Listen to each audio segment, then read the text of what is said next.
reminding ourselves that it is because of the Supremely Enlightened One, the Perfect One, the Blessed One, the Unvanquished One, the Undefeated One,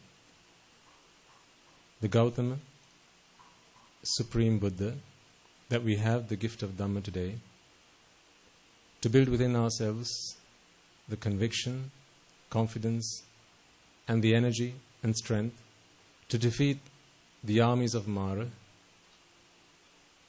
to not succumb to the fires of desire, the fire of aversion, and the fire of delusion. Let us take a moment to pay homage to the Lord Buddha. Namo tassa bhagavato arahato samma sambuddhassa. Namo tassa bhagavato arahato samma sambuddhassa. Namo tassa bhagavato arahato samma sambuddhassa. And as usual, reminding ourselves that with every passing week, we are having to make use of this opportunity to observe the precepts. And the reason for doing this is that there may have been occasions, situations, events in our lives where the 5 precepts might have been broken, perhaps through our negligence, perhaps through our ignorance. Whatever the case might have been, the reason these 5 precepts are being broken time and time again is because of raga, dvesha, moha. It's because of ignorance and attachment, avidya and tanha. Reminding ourselves of this fact, and in the hope and determination that may the day where I no longer have to observe the 5 precepts, may the day where the 5 precepts, the virtues that are contained within the 5 precepts, are part of who I am, are part of the very fabric of my consciousness, with the hope and wish and determination that may that day come to us in the very near future, perhaps even today. Let us all take a moment to observe the 5 precepts. In order to do so, I ask you all to recite the Namaskara 3 times and all together.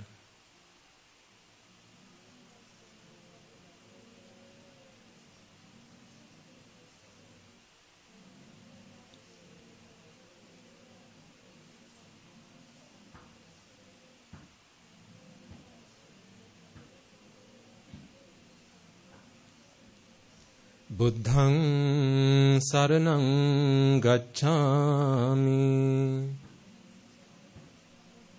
Dhammaṃ saraṇaṃ gacchāmi. Saṅghaṃ saraṇaṃ gacchāmi. Dutiyampi buddhaṃ saraṇaṃ gacchāmi. Dutiyampi dhammaṃ saraṇaṃ gacchāmi. Dutiyampi saṅghaṃ saraṇaṃ gacchāmi. Tatiyampi buddhaṃ saraṇaṃ gacchāmi. Tatiyampi dhammaṃ saraṇaṃ gacchāmi. Tatiyampi saṅghaṃ saraṇaṃ gacchāmi. Saranagamaṇaṃ sampunnaṃ. Pānāti pātā veramani. Sikkhapadang samadhiyāmi.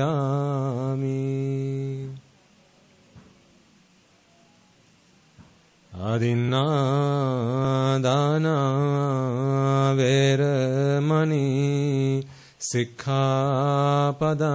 samadhiyāmi.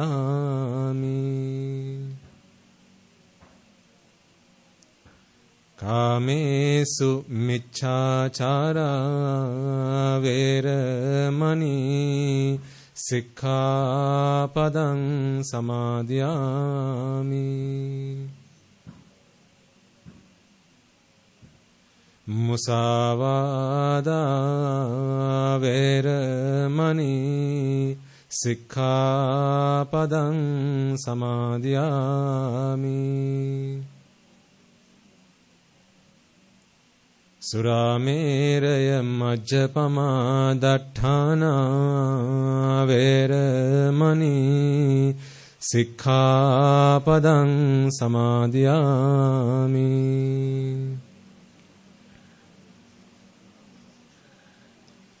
Tisaranena saddhing panchasilang dhammang sadhukang surakkitang katva appamadena sampadeta.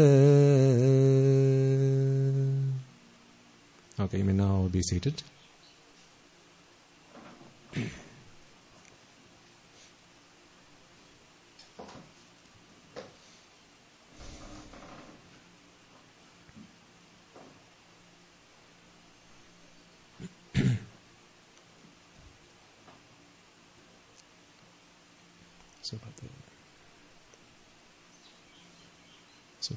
Nibbana.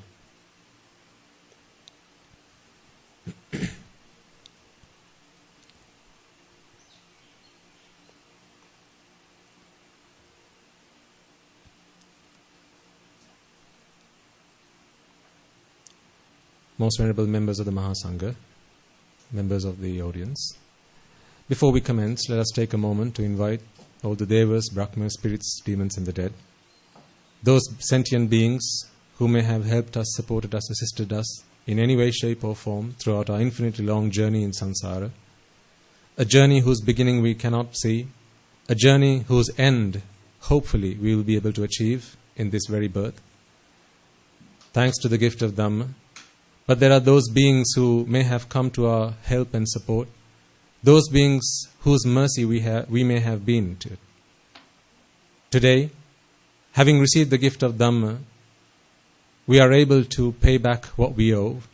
We are able to pay back our dues to those who have been of help to us, supported us, assisted us. Perhaps the reason that we've been born human today in the blissful plane may be because of those beings who committed themselves, dedicated themselves to our upbringing, to our happiness, to our well-being, and perhaps they committed unwholesome deeds themselves. You don't need to think far to remind yourselves of situations such as these. Just think about your parents in this very birth.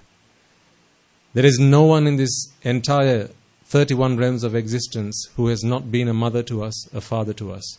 So all these devas, brahmas, spirits, demons, those who have predeceased us, each and every one of them have been parents to us. Brothers, sisters, nephews, uncles, aunts, grandparents, and so on and so forth. It is now our time, it is now prime opportunity for us to pay back what we owe, to give them the gift of the Dhamma. So, let us take a moment to invite all those beings to join us. If any of them have today been born in the woeful plane, may they be able to witness this meritorious deed, these offerings that you have made to the Buddha, the Dhamma and the Sangha, as well as the meritorious deed of preaching and listening to this sermon. May they be able to join us and witness this meritorious deed. For those beings being born in the woeful planes, may these merits empower them, enable them to redeem themselves from those woeful planes and be born in the blissful plane. May all beings who have already been born in the blissful plane be able to listen to this sermon, be able to use this sermon to fulfill their understanding, their comprehension, and be able to attain the supreme bliss of Nibbana. So with that graceful wish and hope in mind, let us take a moment to invite them all here. So now, as I make this invitation, I request you all to extend that invitation in your hearts and in your minds. Invite them to join us, witness this meritorious deed, listen to this sermon, and attain the supreme bliss of Nibbana. Samanta Chakravalesu Atra Gacchantu Devata Sadhammang Munirajasansa Sunantu sagga mokkadang Dhamma savana kalo ayang badanta Dhamma savana kalo ayang badanta Dhamma savana kalo ayang badanta.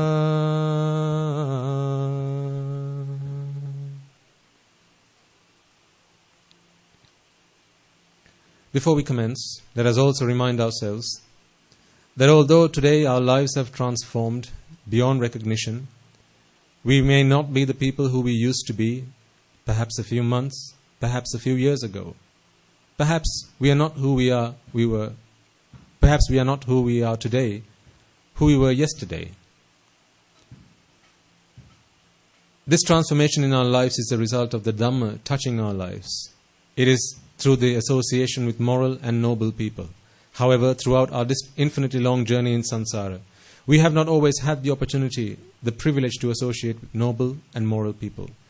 In fact, virtually always our associations have been with immoral and ignoble people, those who defiled our minds with raga, dvesha, moha, desire, aversion and delusion, and then having been blinded with ignorance and attachment, we may have offended, abused, slandered and desecrated the noble ones, the moral ones.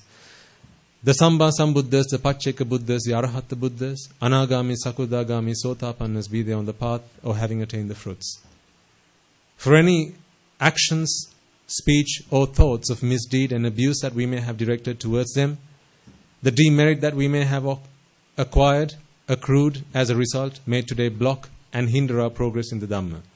So prior to us all commencing this sermon, let us take a moment to seek forgiveness from the noble ones for any words, actions or thoughts of abuse, slander, desecration that we may have directed towards them. And finally, before we all commence this sermon, let us all make a firm resolve that if there are any gaps in our understanding, in our knowledge, in our comprehension that keep us from achieving those noble attainments, may we all be able to fulfill those gaps through this sermon, through the course of this sermon, and may we all be able to acquire the merits as well as the kusal to be able to attain the supreme bliss of Nibbana through the course of this very sermon itself. And with that firm resolve in mind, I invite you all to prepare yourselves to listen to this sermon.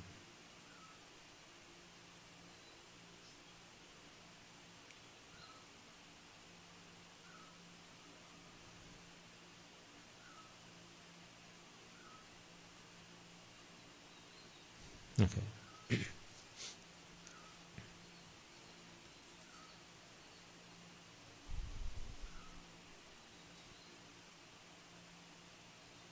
School holidays? Good.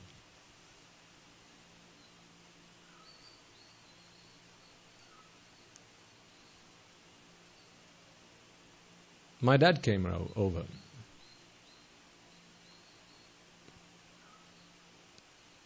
So he said he was going to be spending about a week or so in the proximity of the monastery. And he said he's going to come and listen to sermons. He's going to come and discuss the Dhamma with the monks at the monastery. Because he says he's beginning to understand that life is not what he thought it was. So I'm pretty pleased with that. Perhaps there are blessings and wishings from you all as well that have helped him to make that transformation. So he came over earlier on this week and he's spending some time at the monastery speaking to the monks and engaging in meritorious deeds in the hope that perhaps there's something behind why my dear son left a successful, in his perspective, lay life, and having shed all the luxuries of life that he still thinks are luxuries. And then I went into, and his son went into monastic life. So he's come on an investigative journey. He's come to find out what's going on here. And I'm pretty pleased with that. So for any of you who might have said prayers on my behalf or perhaps wished for that event to have happened, I thank you for your support.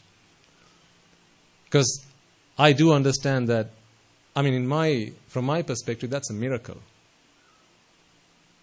Because here's a man who grew up learning to become king. He wanted to be the best.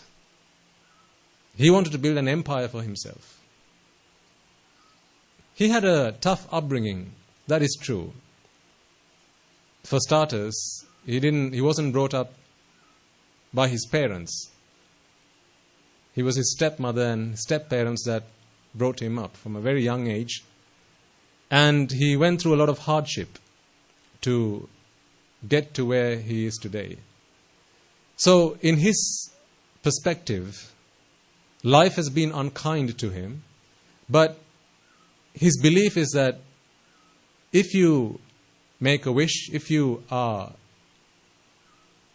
determined, if you are resolved, then you can change life, you can change the world to your liking. So this is where his mindset is. And so since my very young ages, he taught me to become successful in life. He wanted to make a doctor out of me. What am I now? A doctor, right? Yes. So has his dream not come true? Yes. I'm a doctor. Why isn't that why you keep coming to this clinic every week? So we give medicine. But we don't give you cough syrup. We don't give you paracetamol. And we don't give you ointments to apply on your body to cure the cough or the fever or your rash. What we give you is the antibiotic. Isn't that so? You know what I'm talking about? Some of you are looking so perplexed. What the hell is he going on about? Antibiotics? Where is that? So this is why you have to listen to previous sermons before you come along. Because we make progress every week. We move on. It's the same example. I give different examples. It's the same story. The theory is the same, but the way we apply it, the way we express can be different. So anyway, I'm pretty pleased that he's come along, and today I was able to have a chat with him. After it's been a while. It's a good old father-son chat we had. But this time round, I'm sitting on the big seat and he's sitting on the small seat. How the tables have turned, eh? So I sat him down, and as I was speaking with him, I was asking him some questions about his life. One of which was, why did you bring me into this world, Appaji? Why did you bring me into this world? To which he replied, well, it was to keep you happy. I said, are you sure? You didn't even know who I was, what I was, whether I would even come if you called me, and you wanted to keep me happy? Is that why you brought me into this world? Or is there other motives behind that? After a while, when you got married to Amma, after a while, did you not think, well, it would be nice for us to have a child? And then you decided, let's bring a child into this world. Was that to keep me happy? Or was that because you thought a child would make you happy? Some tough questions we were discussing today. I saw in his face that he didn't find them comfortable. He didn't find this interviewing comfortable. But hey, he came for an investigative research. My dad used to be a reporter once, back in his teen years. So he's accustomed to this kind of interviewing. But he didn't expect that to come from his son. So I'm asking him, why did you bring me into this world? And he's giving me all these stories about how he sent me to school, how he worked hard to make me happy, to keep me happy, how he took me to the UK and we settled down, and how he got me married off to a pretty lady, and all these stories that he went on saying, and continuously thinking that this was for my good, that he brought me into this world.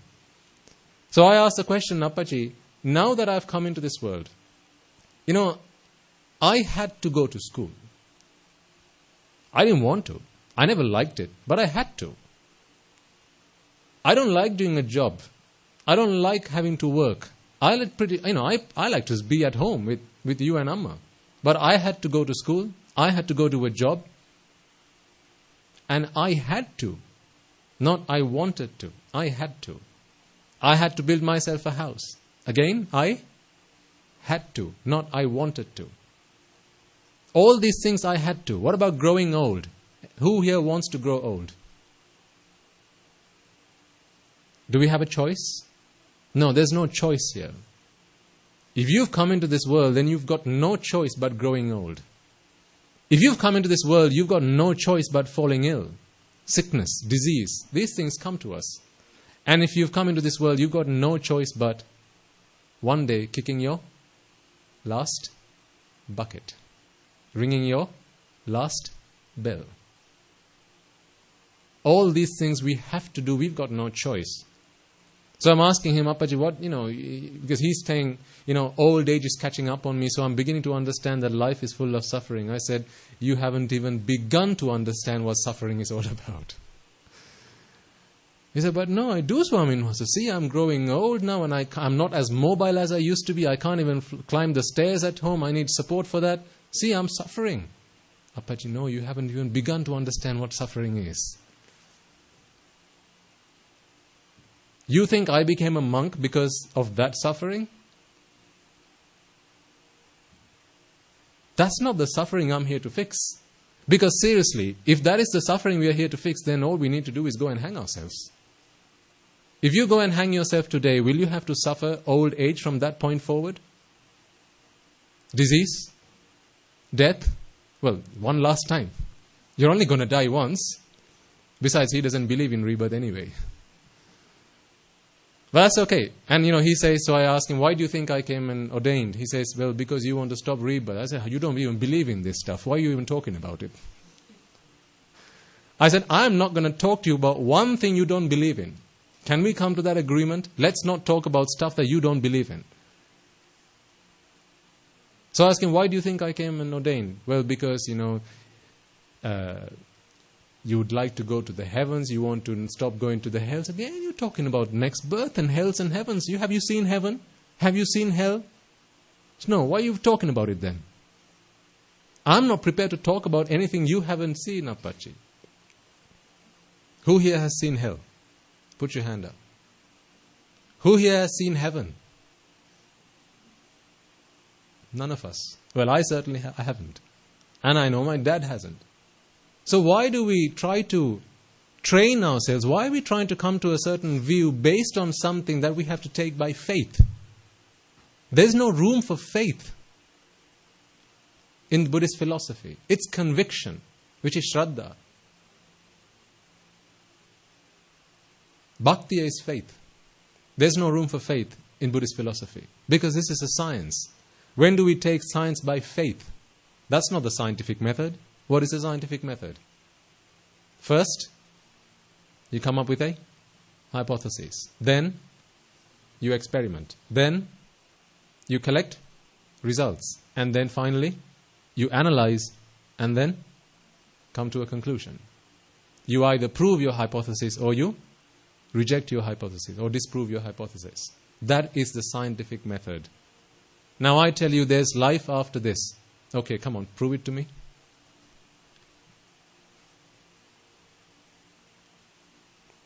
I tell you there was life before this. Prove it. Where do you have to start with? Experiment.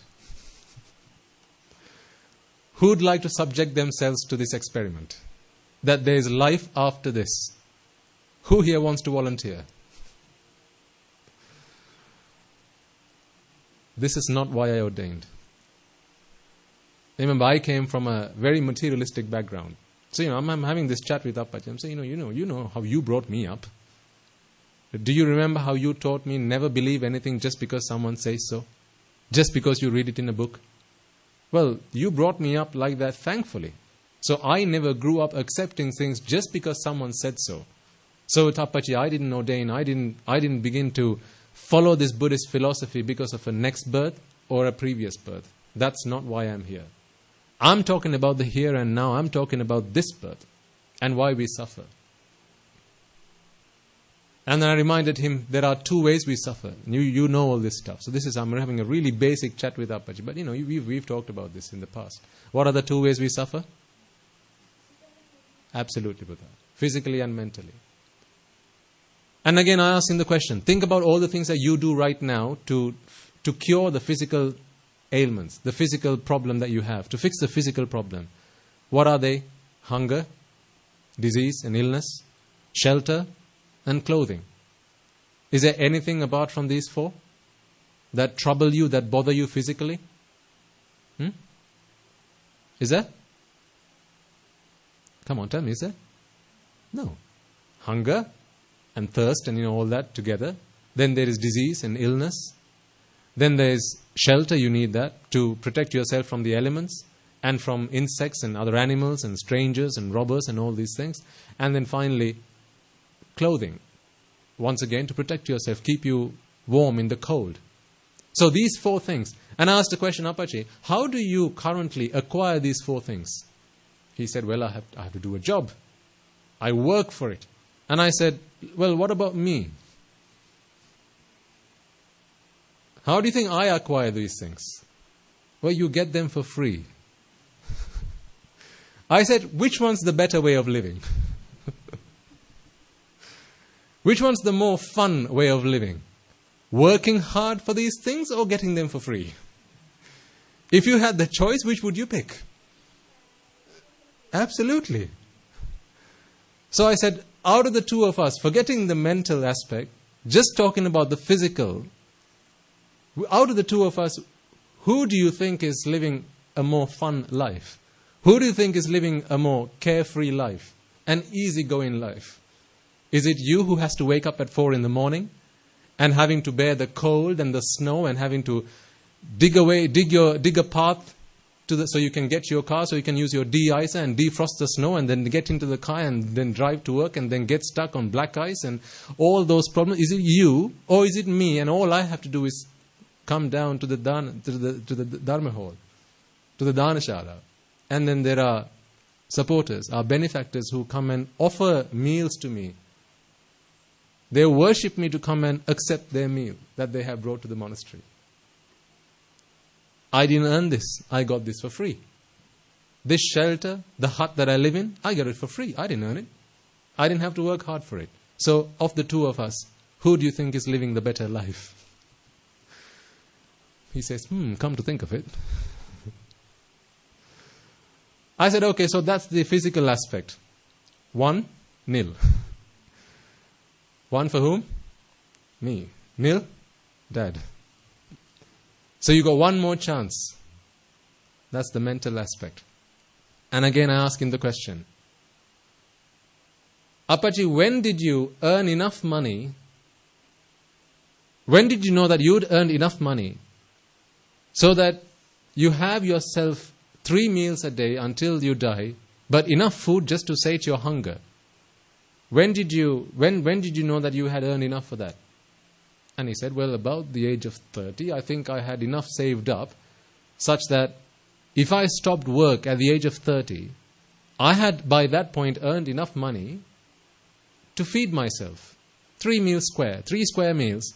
Not talking about 5-star restaurants and 10-course meals, but to eat so that you are relieved from the physical discomfort of hunger and thirst. I'd earned enough money by the age of 30. Now, this is a conversation I had with my Appaji, with Dad, but it was not just that. I'm having a conversation with you as well, okay?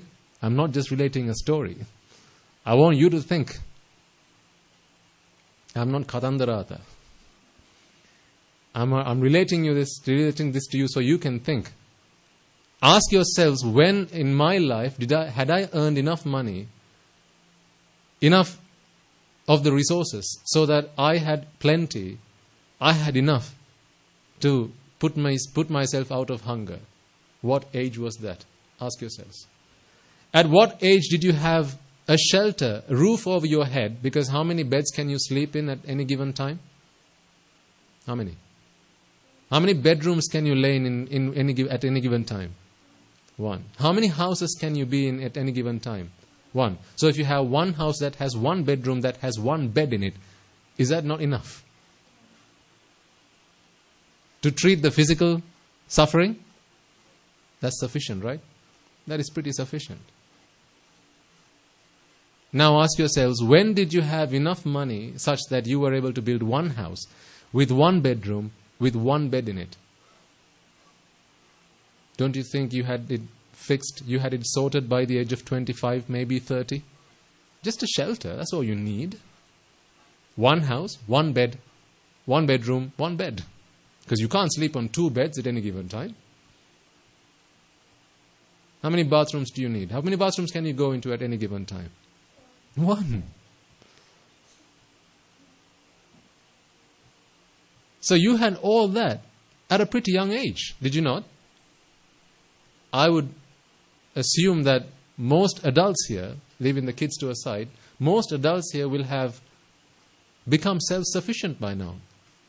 Correct me if I'm wrong. I think you're all pretty self-sufficient by now. You don't need anyone's support.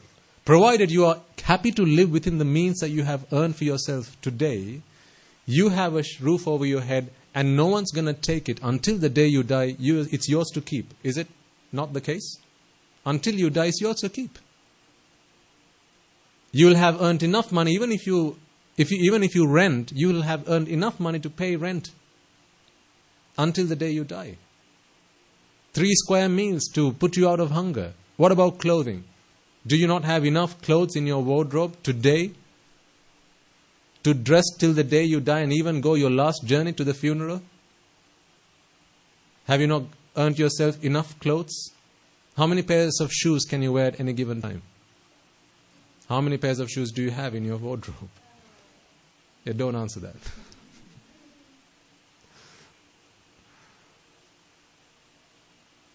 You see, we are pretty okay. We are done. I think we are fine on the physical stuff. So you were able to do that by a very young age in your lives. So if that is the case, then everything beyond that, what did we do for? That's the question that's worth asking. Because if you're telling me when I ask what are the different ways that you suffer, you're telling me it's physical and mental.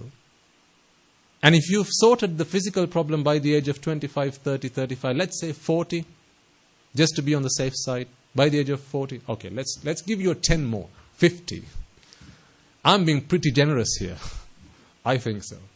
By the age of 50, you're pretty self-sufficient, I think. Everything else you do from that point forward, what is it for? You're seeking mental satisfaction, mental fulfillment. What answer? Security. Looking at the physical side, this is why I said, by that age, you will have earned enough. No one's going to come and take your roof away. It's there. You have earned enough to buy yourself a home, clothing, meals. Even if you didn't have the money, I'm sure your relatives, they may be quite happy to help you out, in certain ways at least. But then from that point forward, all this stuff that we've been doing is for mental satisfaction. So this is when I asked him the question. He says he's 68 now. And he said he was able to retire at the age of 63, but then he continued to work for a few more years. And I asked him why? What for? So he says, well, there's all these other dreams and hopes that I have. Good heavens, at the age of 63, how much longer do you expect to be around? All these hopes and dreams, how many more millions do you want to earn? Because all of that you're doing to fix the mental problem, but you've been doing it for 68 long years. And I said, if the next call that you got on your mobile is from Malli, and he says, Appachi, Amma passed away, how's that going to make you feel? And he says, that would completely throw me off. I might get depressed. I wouldn't be able to tolerate that. I wouldn't be able to bear that. And I said, what, after 68 years? of trying to find mental fulfillment and satisfaction, you're telling me 68 years worth of effort is for nothing? I said, that's the problem I came here to fix. And there's a way to fix that problem. Because even today he was saying that, when he went to see some of our relatives, apparently they're asking about his son who went to ordain and how he's being the center of ridicule now. That's why relatives like to talk about that kind of stuff, right? Gossip.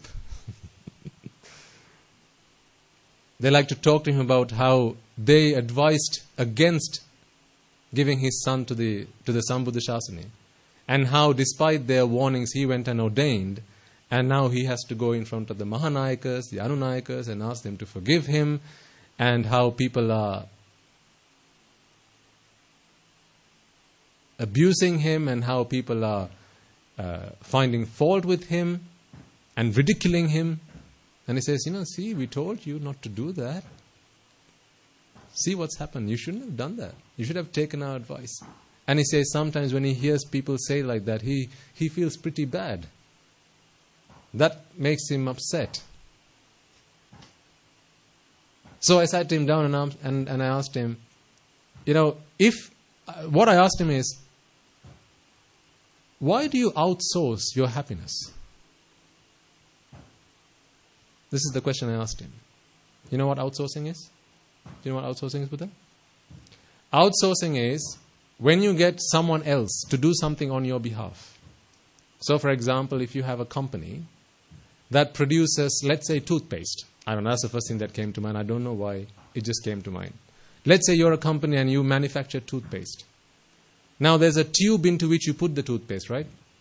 So, as a company, if your specialism is manufacturing toothpaste, what you do is you get somebody else to make the tubes for you, and then they send you the tubes, and all you do is now fill the tubes with the toothpaste and then sell it off.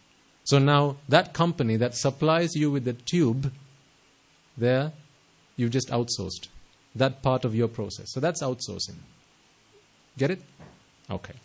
If someone else is better at doing something, sometimes it makes more sense to outsource part of your process to them. So I asked him the question, why do you outsource your happiness to other people?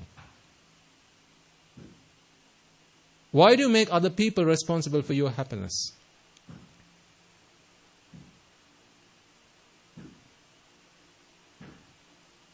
When other people say things, why do you get upset at that? So you're telling me that after 68 years of living, 68 years worth of life experiences, you're telling me that I have the key to your happiness? That everyone here has the key to your happiness? Do you not realize the danger in that? Do you not realize how you're at everyone else's mercy? How you've given the reins, how you handed over the reins of your happiness to other people. Basically outsourced your happiness.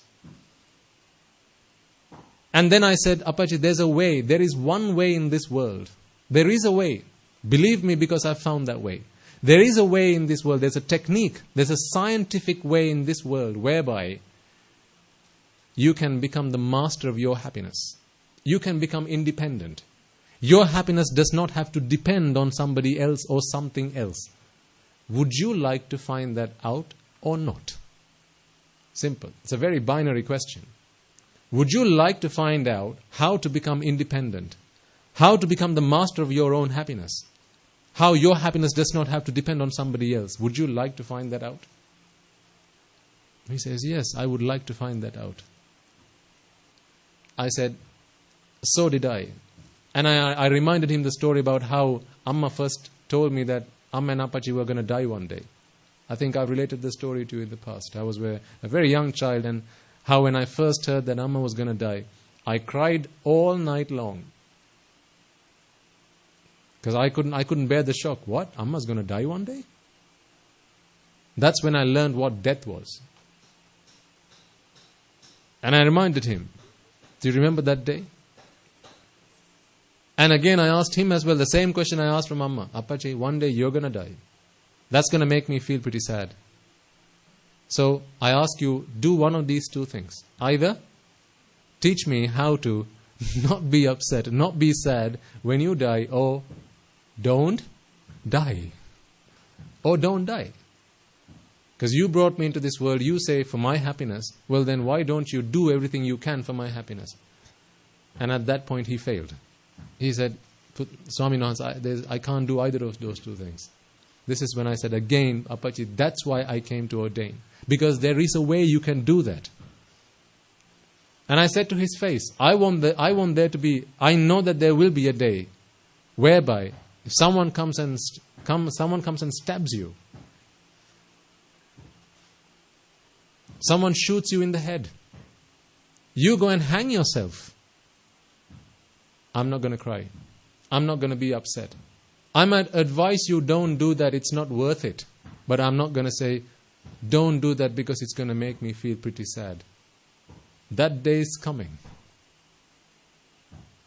I said, because there is a way you can get there. I have found the way. Let's talk. So that's when he was open to our discussion. Because like I said, I think I've told this to you previously. When he visits me, when he comes to see me, he likes to talk more than listen. He was a teacher most of his life. Before he went into medics, he was a teacher. So most of his life, what he's used to is talking and other people listening. So when he comes and talks to me, I do more of the listening and he does more of the talking. Until today, I got this point across to him and then he said, continue. I want to hear what you have to say. So we need to ask ourselves, where are we on that path? The reason that I'm able to convey what Buddhist philosophy is to someone who's a scientist, my dad's a scientist, to someone who's a scientist, is because this method is scientific. If this method wasn't scientific, if it was an art, I wouldn't be able to have that chat with my dad. This is a science, not an art. An art is very subjective, but a science is objective. It's not subjective. It's the same for all of us. The universal truths of this world are true for all of us. This is why they're called universal. The Four Noble Truths are true for all of us. Whether you're black or white, whether you're male or female, whether you're tall or short, fat or thin, it doesn't really matter. It's true, it's universal, it's true for all of us. This is why I'm able to have this conversation with a scientist. And I'm able to have this conversation with an intelligent audience like yourselves. This is why it made sense to me, because I wasn't prepared to accept anything by faith. I wanted it to be true for me. So, I have a question for you. If it's a science, it has to be practical. Yes or no? Yes. How much is this science of Buddhist philosophy, practical for all of you? Because I have a story to tell you. I have a story to tell you of something that there was a lady who came to visit me recently with her 15-year-old daughter. And she related her life story with me, and we were there for about 2.5 hours.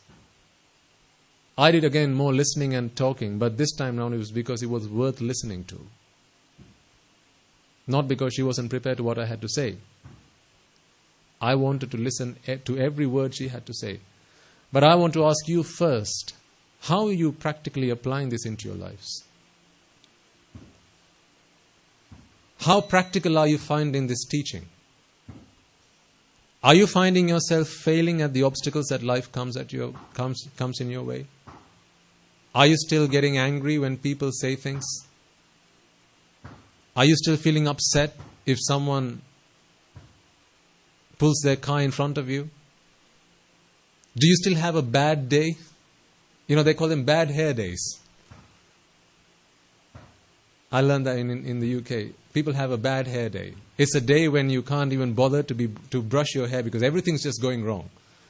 You get out of bed, you go stand in front of the mirror, and people's words, I look like a cow. And now everything's a rush because there's no time to brush their hair because, brushing hair is a big business back there. So people don't have the time to brush their hair. Everything has to happen, and everything's precisely fine-tuned, because everything has to happen tick-tock, tick-tock, tick-tock. Otherwise, you're going to be late for work. And then you go and try to, you get out of you get out of the front door, and there's a pile of ice, a pile of snow from last night. Now, bad hair day. This is a bad hair day. I'm talking about the components of a bad hair day. Or you try to boil a kettle of water to make yourself a cup of tea, and you haven't paid for the electric. Now there's no electric. Then you quickly decide, let me just go and get a shower quickly. There's no hot water. These are all components of a bad hair day. So get outside, there's a pile of snow, now you have to go look for the shovel. You shovel all the snow away and then get to your car, and now there's frost on the windscreen. Then you go and grab yourself the deep freezer and then spend 15 minutes or half an hour there trying to defrost your windows, and you try to start your car and it won't start. All components of a what? A bad hair day. Then you ring the breakdown cover people. The breakdown people, car breakdown service. And they say, we are just on our way, sir. We'll be there in 15 minutes.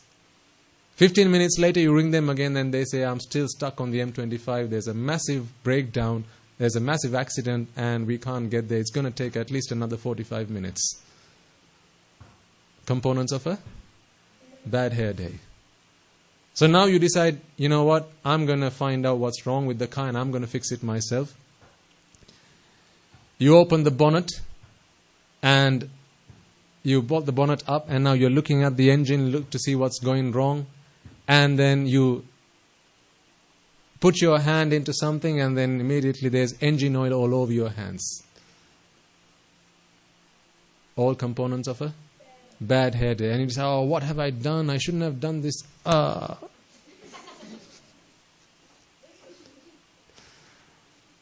Now it's all over your face, all over your head, all over your hair.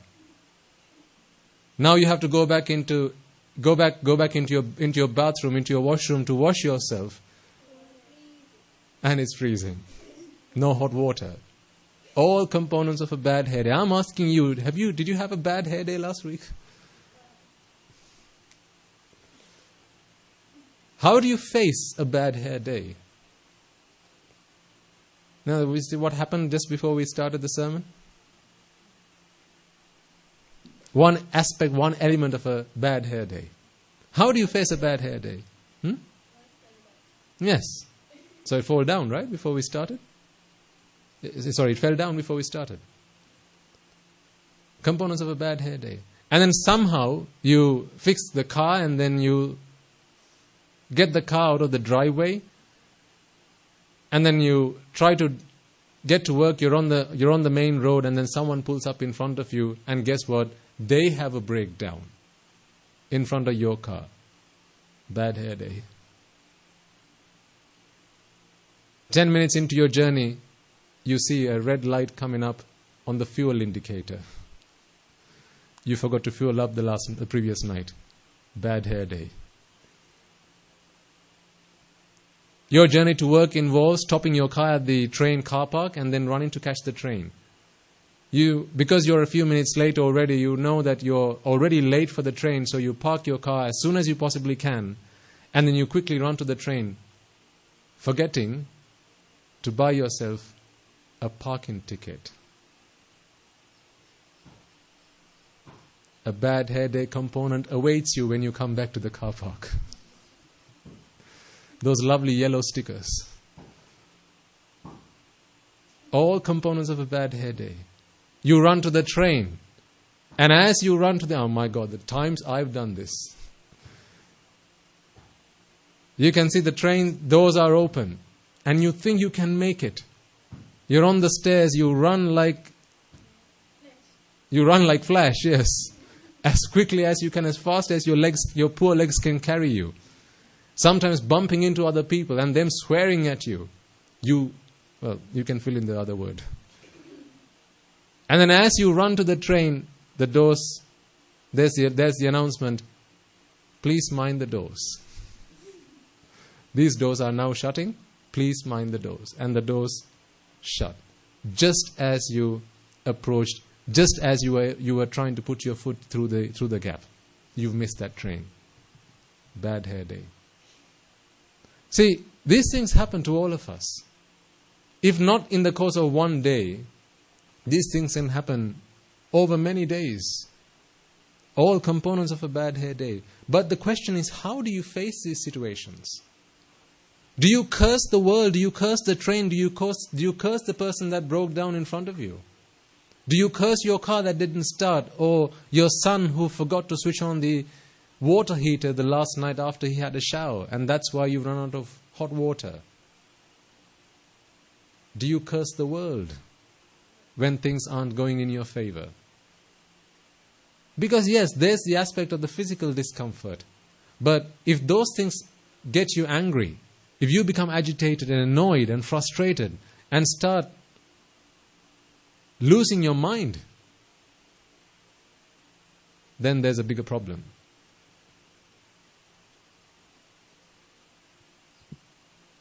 Despite all these challenges of having to live a lay life, I know you make effort to listen to these sermons.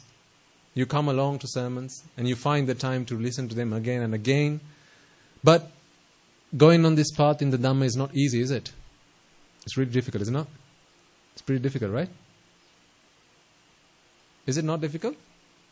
You have to attend to your family, your husbands, your wives, your children, pay the bills, right? Pay the mortgage, pay rent, go to work, satisfy your boss. So much to do. Go shopping, get your car serviced. All these things that you have to do. And on top of all of that, you have to attain Nibbana. So much stuff to do, right? Where have we got the time to attain Nibbana? There's so much to do already. There may be times in life where you feel this way. This is why I want to tell you this story. So a lady came to meet me, I think it was Monday. She came with her 15-year-old daughter. So the news that she was coming was passed on to one of our Dayaka Mahatyas. And what he informed me was that a mother's going to be coming to see you, Swami Nuhansa, and she's going to be coming because her daughter is depressed. Her daughter's depressed. There are a number of reasons why she's depressed, but one of the reasons is because she's overweight. She's obese. Do you know what obese is, Buddha? Fat. Very fat. Okay, that's what obese is. When you're overweight, pretty much. There's a certain weight that you should be for your height. When you exceeded that amount, then medically it's called being obese. Okay? So, this is why this daughter is depressed. So I said, okay, I'll speak to her because apparently she wants to commit suicide. Because she's obese, because she's overweight. So this is what I was informed of. So after alms in the afternoon, I went into the Dharmashala and then I was looking for a mother with an obese daughter. So I was walking around trying to find this couple. A mother and a girl who I expected to be quite fat. So I'm walking around looking for this. I'm not seeing it. And then a lady approached me and she said, Swami Nuhansa, we are the mother and daughter that came from Kandy, because they've come all the way from Kandy. And I said, are you the mother with the daughter who has a problem? Yes. Where's that daughter? Her. I said, oh, I thought she was going to be obese. I was expecting a baby elephant. What you brought with you is a beautiful girl. What's wrong with her? There's nothing wrong with her. I said, when she says, Swaminatha, well, yes, that is one of the problems. Please, would you mind coming and talking to us? I said, okay, let's sit down. So we sat down and we started to talk. Now, that's only part of the story. But what I want you to do is listen to this story that this mother related to me and see if you feel that practicing the Dhamma, listening to sermons, following this path of the Dhamma is challenging despite this, the obligations, the duties and the chores that you have in your life. I want you to listen to this story and consider where you are compared to this mother, this lady. Okay? So I said, why don't you tell me your story and start from the beginning? She said, when she was a young girl, she always thought that she was not in the right body. She thought that she never wanted to be a girl, she said. I wanted to be a man, a boy. So she'd gone and spoken to her grandmother and asked her, Archie, what should I do to become a boy in my next birth? And Archie had said, her grandmother had said, 2 things, Puta. 1, listen to your parents. Never speak up to your parents. Always be obedient to your parents and do as they say. Number 2, don't have affairs with boys. Don't start affairs with boys if you want to be a boy in the next birth. So this is what this grandmother had advised this young girl. Now, because she was so determined that she'd never wanted to be a girl again, she wanted to be a boy in her next birth, she decided, right, that's it, from this day forward, I will be absolutely obedient to my parents. If you want to be a boy again in your next births, this is what you need to do, okay? Be obedient to your parents and what else? Don't have affairs. Beg your pardon? I'm talking about the next birth. So this is what the grandmother had advised this young girl. So she'd kept to her promise, and the grandmother has said, don't start affairs. One day your parents are going to find a suitable partner for you, and then you can get married off to that man. Don't go looking for partners, because otherwise you're not going to be able to be born a boy in the next birth. So she'd kept to that. So she wasn't interested in writing love letters or anything like that. She'd kept to her word, and she spent her life like that. So as she went into adolescence and then into young adulthood, it was time to marry her off. So, and I sought her permission before I relate this story to you, so she said, absolutely fine, go ahead, Swaminatha. So I have her permission to give this story to you. So, when the time was right, her parents found her a suitable man. So he was a young, good-looking man, and he was a good professional in society. He worked in the police, in the Sri Lankan police. So an officer in the Sri Lankan police. Now, they got married, and remember, this was not a love marriage, but one that was decided, arranged for the lady, for this girl, by the parents. Now, over the course of time, she began to realize that this man hadn't married her for anything else other than her money. She comes from a wealthy family. They've got lots of properties and land in parts of the country, and this man had married her not for anything else but for her money. That soon became obvious, a few years into the marriage. So, this man also had another pretty bad habit. He was addicted to drinks, alcohol. So, in his addiction, he began to spend a lot of time outside, not at home, with his friends, drinking after work, and sometimes whiling away the hours and staying after work for many hours, going clubbing and going to pubs and things like that, and staying out during ungodly hours and sometimes coming home, in the break at the break of dawn. So he began to get used to that kind of behavior. Now this woman, she tolerated all this. She realized that this is her destiny, and she tolerated this. Yes, there were times when they had brawls at home, they had fights at home, and sometimes she would shout at the man, you shouldn't be doing this, behave yourself, this is how you treat me. But during that time, about 10 years into their marriage, she got to listen to the Dhamma. She got to listen to Guru Swamin Wahanse's CDs and the Dhamma that was on there. And one of the sermons that she got to listen to was the sermon titled You know it. Sasara Ganudenu. Sansaric debts. The debts that we owe to other people in our journey in samsara. And how in our life it's now time to pay back for all the good and bad that we've done to other people.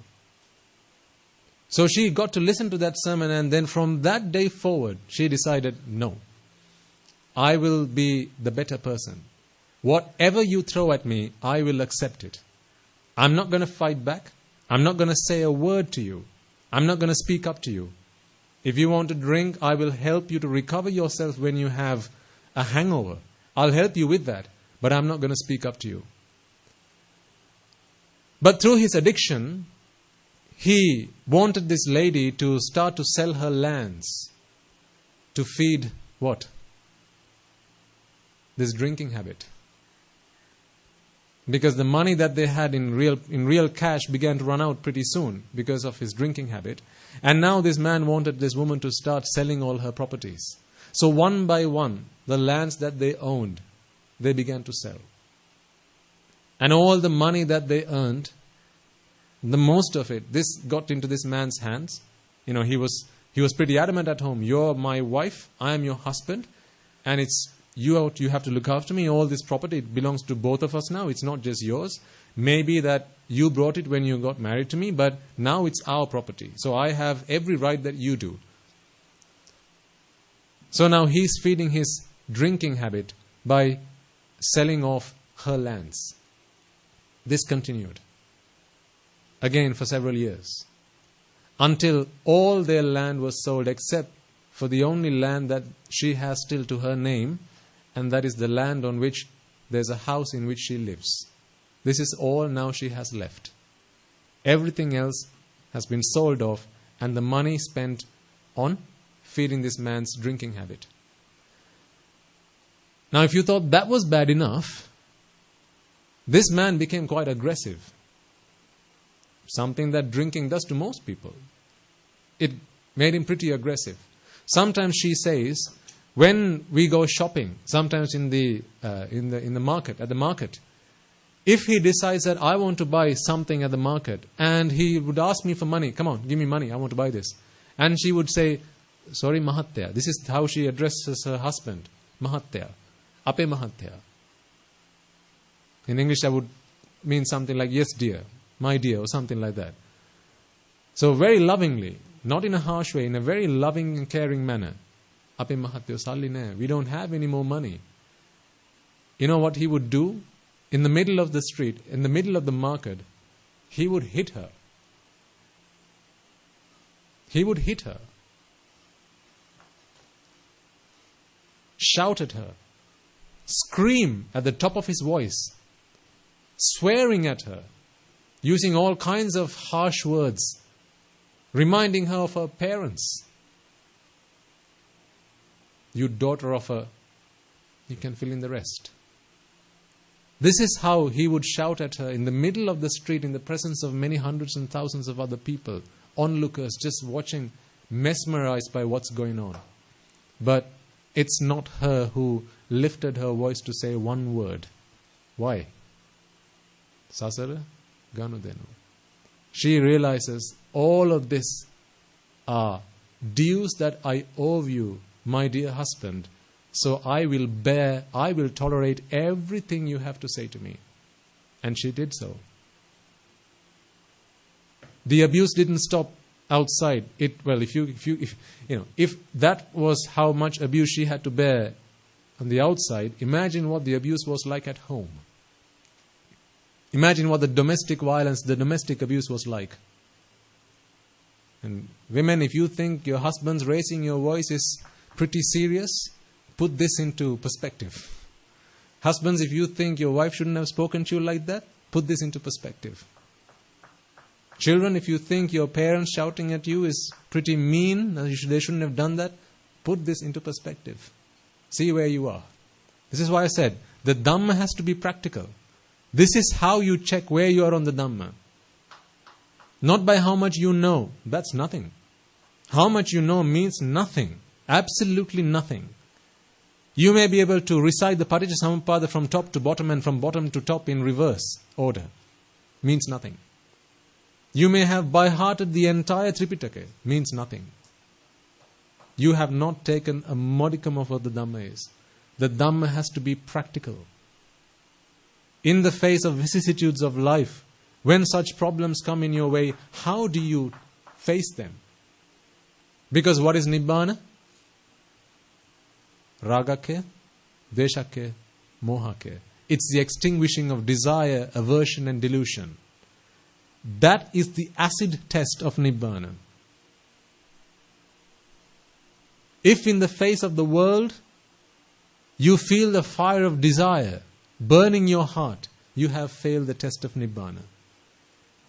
If when people shout at you, they blame you, they scold you, they yell at you, they make false accusations, and that agitates you, annoys you, frustrates you, and you think, I'm going to have a go at you today, you have failed the acid test of Nibbana, because that is not what Nibbana is. Ragakya, Dveshakya, Mohakya, that's what Nibbana is. So compare yourself to how this lady leads her life. So that was the abuse on the outside. At home, oh God. Sometimes she says, my husband would come home, a drunkard. He doesn't know what he's doing. He doesn't know top from bottom. Sometimes he would hit me on my face, slap me repeatedly for no obvious reason. Just hit me for the sake of it. You know, there's a word for female dog, right? In Sinhala. He would use that word at her and say, you, and then slap her. Why? No reason, no obvious reason. Sometimes if she comes and gives him a cup of tea after he's come back home from work, and if it's too hot, come here, you slap. If it's not hot enough, come here, you slap. See where you are. How would you be able to tolerate if such a thing would happen to you? But she does not speak one word against him. Not one word. Plenty of days she's cried in bed, not because of mental pain, physical pain. She couldn't bear the pain. She tells me on some days, after he's been working he spent a long day at work. He used to come home and he's got a big belly. So she describes her husband, a big belly, and he's pretty overweight himself. So sometimes he comes home and complains about leg aches and pains. My feet are swollen. And without even him having to ask her, she would come and put his legs on the table, on a footstool, and start massaging his legs. And again, even when she's doing that, if he feels it's too painful, she would push her away, kick her away. You fill in the word. Starts with a B. Is this how you massage me? Put yourself. How practical is the Dhamma in your lives? You know, we speak of Arahatun Wahanses, right? And we try to make heroes out of them. Put Arahatun Wahanses to a side. After that lady came and spoke to me, that day monks wanted me to give a sermon to them, some advice to them in the monks' quarters. They didn't know about this incident. And then I said to them, when I started, monks, it shouldn't be me who should be sitting on this chair right now. That lady should be sat here and speaking of her life story. Because I have taken so much from her life that from now on, she's my hero. Because I don't think I'm ever going to get to the state of Sariputra Maharatan Wahanse. I realized the errors in my ways. I've been thinking he was my hero. I thought Mugalan Maharatan Wahanse was my hero. And I tried to become like them. Today I realize I've got a long way to go. I've got a very, very long way to go. So I've put them to a side, and today my hero, my heroine, is that lady who came and spoke to me. She's my hero.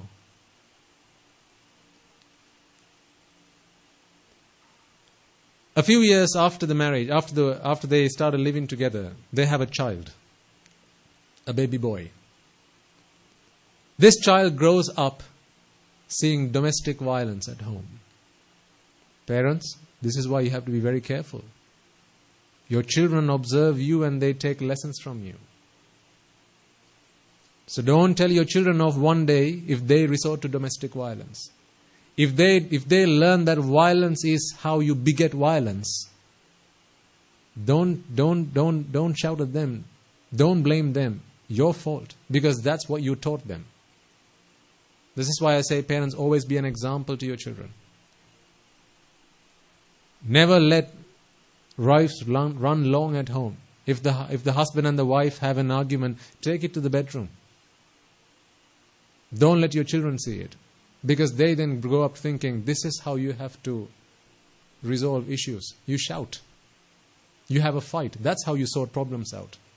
They're going to learn. Their minds are like sponges, aren't they? You should know.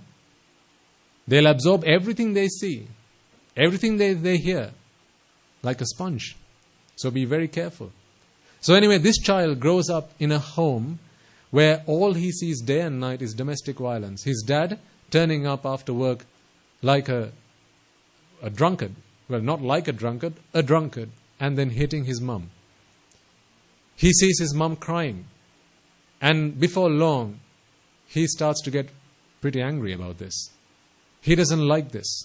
Because he hears his mother, Puta, see what Tati is doing to me. I can't bear this pain. It's so painful. I haven't done anything wrong. But the young child is not powerful to do anything. But as he grows up, as he enters teenagehood, now his arms and legs have become strong. Now he decides, I am going to take action against this. One day the mother hears the son saying, the next day I see Tati lift his arm to hit you, I'm going to kill him. I'm going to kill him. After several incidents like this son now, he develops spontaneous rage. Kshanika Kope? You may have heard of this. Spontaneous rage. Tiny things, little things upsets him. Beyond imagination. Some of the things that this son has done at home.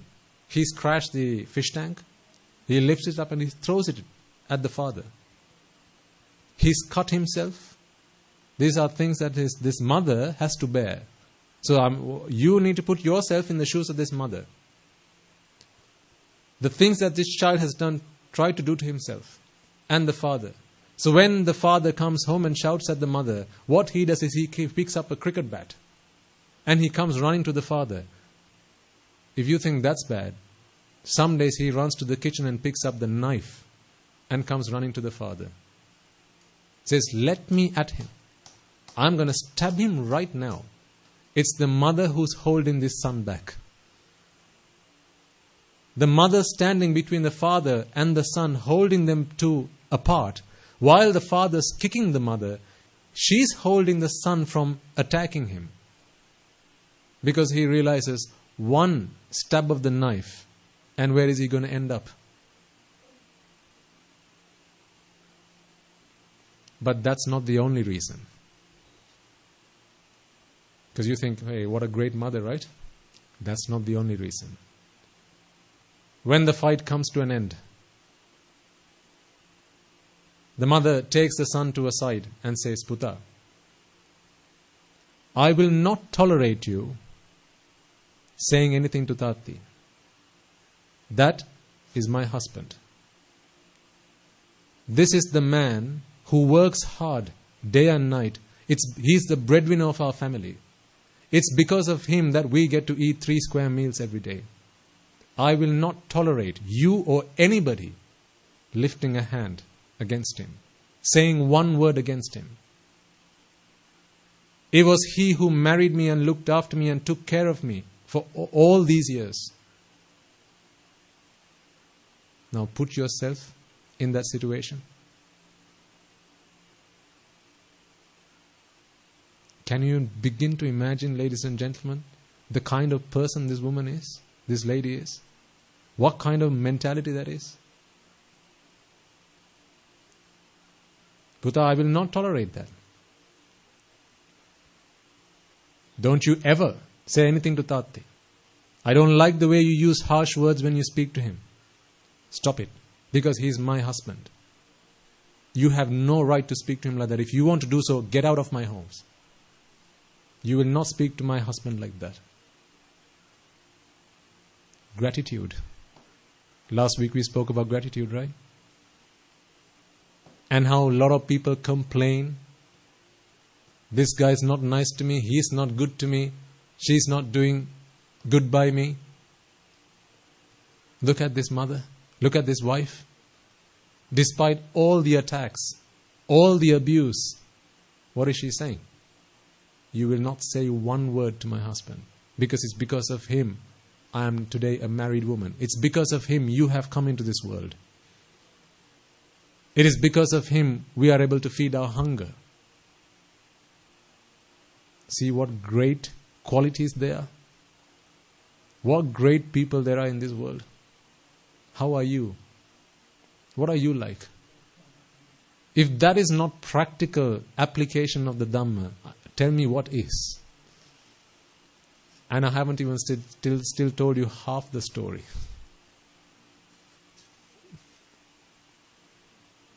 Time passes by.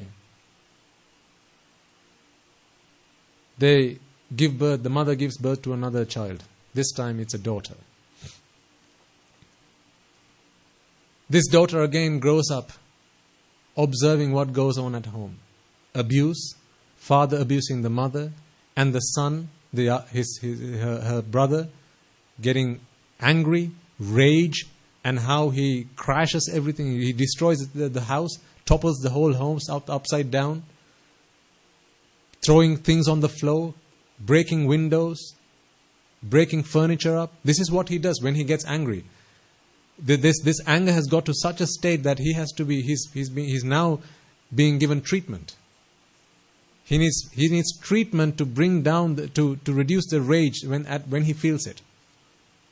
It's that bad because he doesn't know what he's doing at that point in time. All this the mother has to bear on behalf of the family. Now see where you are. So that this daughter comes into the family, again growing up, witnessing all this that's going on in the family. Eventually she starts schooling. And she goes to a famous school in Kandy, and I'm not going to say the name of the college.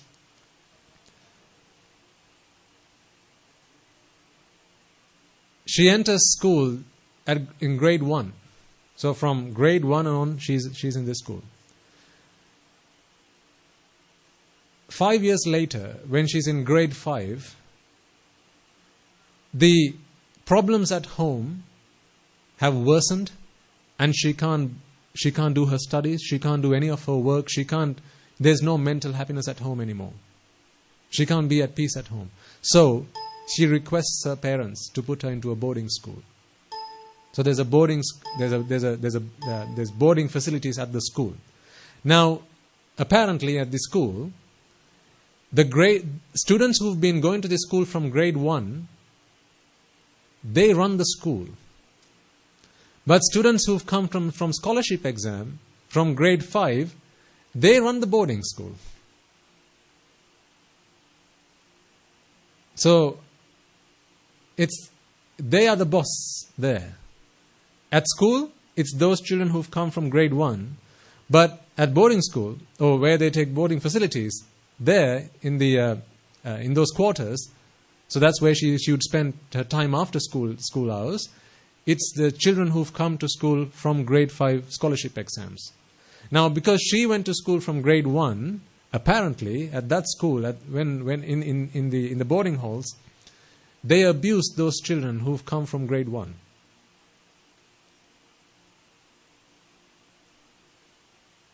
She said, so I asked the daughter, Dua, tell me what are some of the things that you've had to face. And she says, sometimes. These people that I thought were my friends, who were in the same boarding halls as me, they would come and throw my books. They'd come and hide my books so I couldn't find them. Sometimes they would come and take all the clothes from my wardrobe, my school uniforms, and they would go and throw it in the garbage, in the dump pits. This is how they would abuse me. Now I want you all to think, how would you be able to face a situation like this? If your friends did something like that to you. At school, if your friends came and picked up your books and throw it all over the place, how would you act? How would you react? Would you fight back? Yes. Most of you would. Well, look at this girl. This abuse continues for a few years, a couple of years, and just before exams, she decides, enough is enough. I can't bear this pain anymore.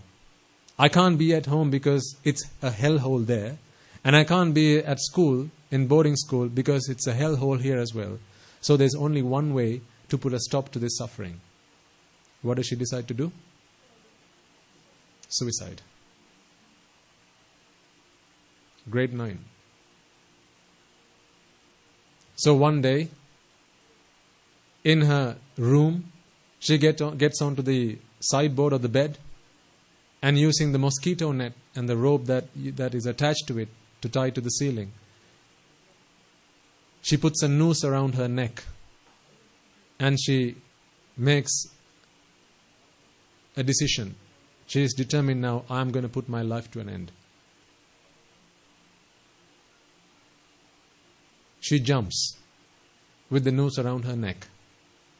Now, she's struggling for breath. She's suffocating. But she's able to make one loud scream which is heard by those who are passing on the doorways. And they come running into the room. And then they bring this girl down. First attempt at suicide failed. First attempt at suicide. Not the only attempt. First attempt. Failed. She's taken back home. Can you imagine, ladies and gentlemen, the conversation that the mother would have had to have with the school, with the principal? After that kind of event? When all the mother does at home is take beatings from the husband. Is trying to prevent the son from trying to kill his father. If this is the kind of environment that the mother has at home, and then having to come and meet with the principal, and then to hear that your child has tried to commit suicide, as a mother, how would you feel if that were to happen to you? How would you be able to bear that?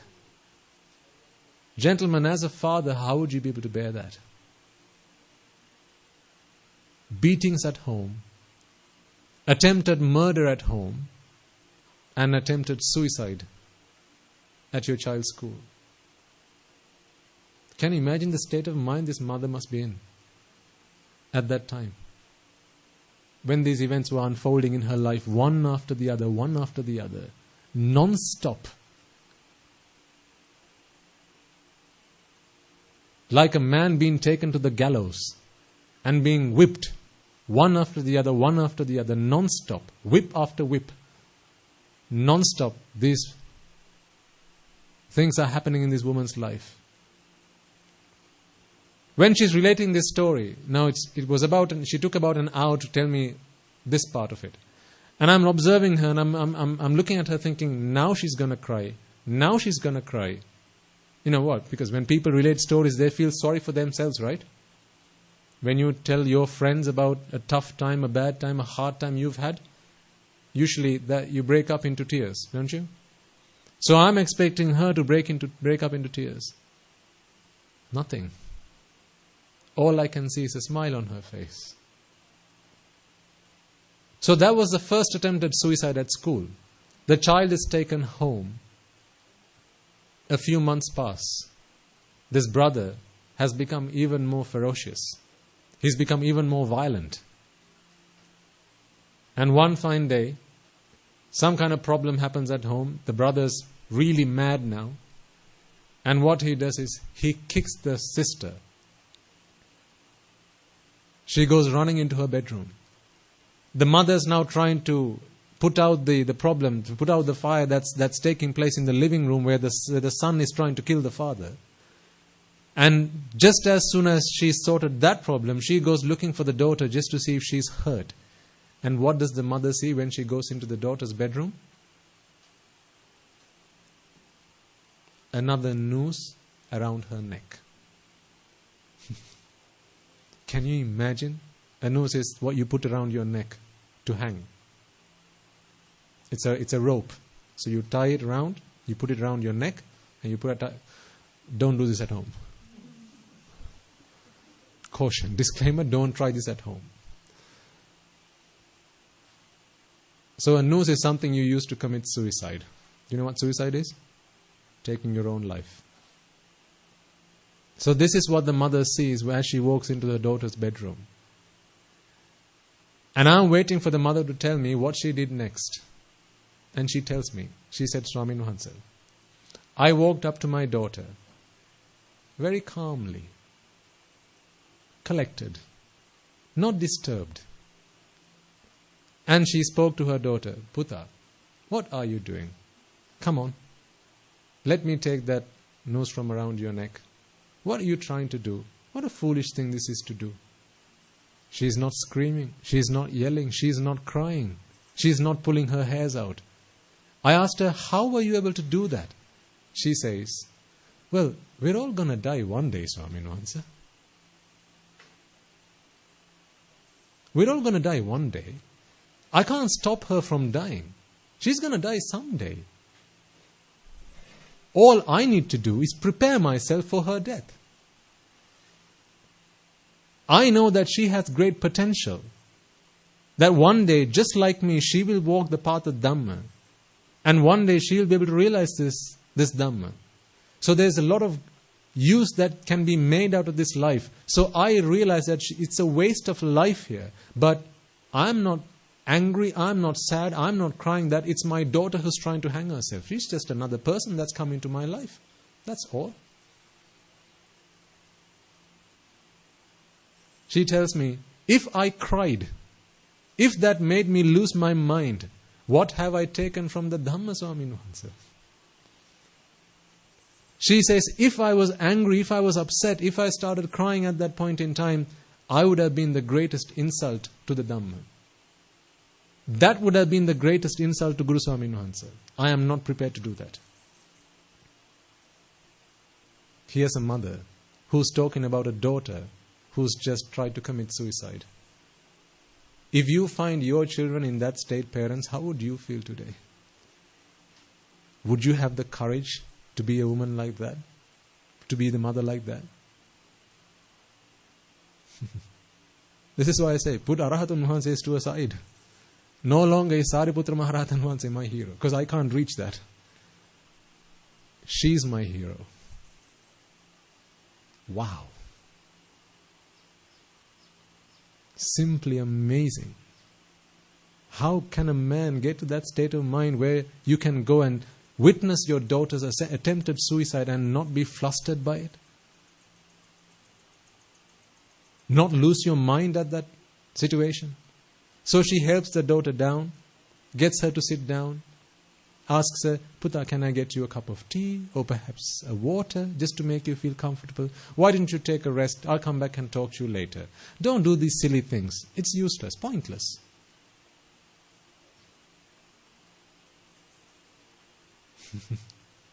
Can you imagine? And relating all that, not one tear in her eye, which tells me this is completely genuine. Everything she's relating, absolutely true. And these are true recollections of how she faced those situations in her life.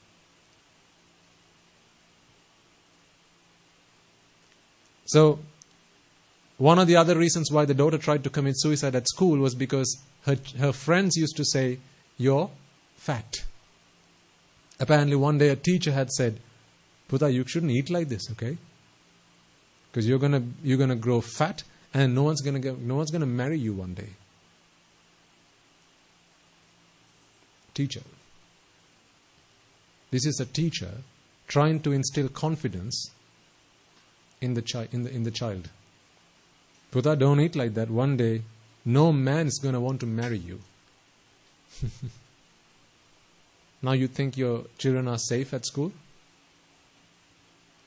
The very teachers you trust to protect your children, to build self-confidence in them. This is why I say, ladies and gentlemen, there is no protection other than the only protection, which is the protection of the Dhamma. Nothing else.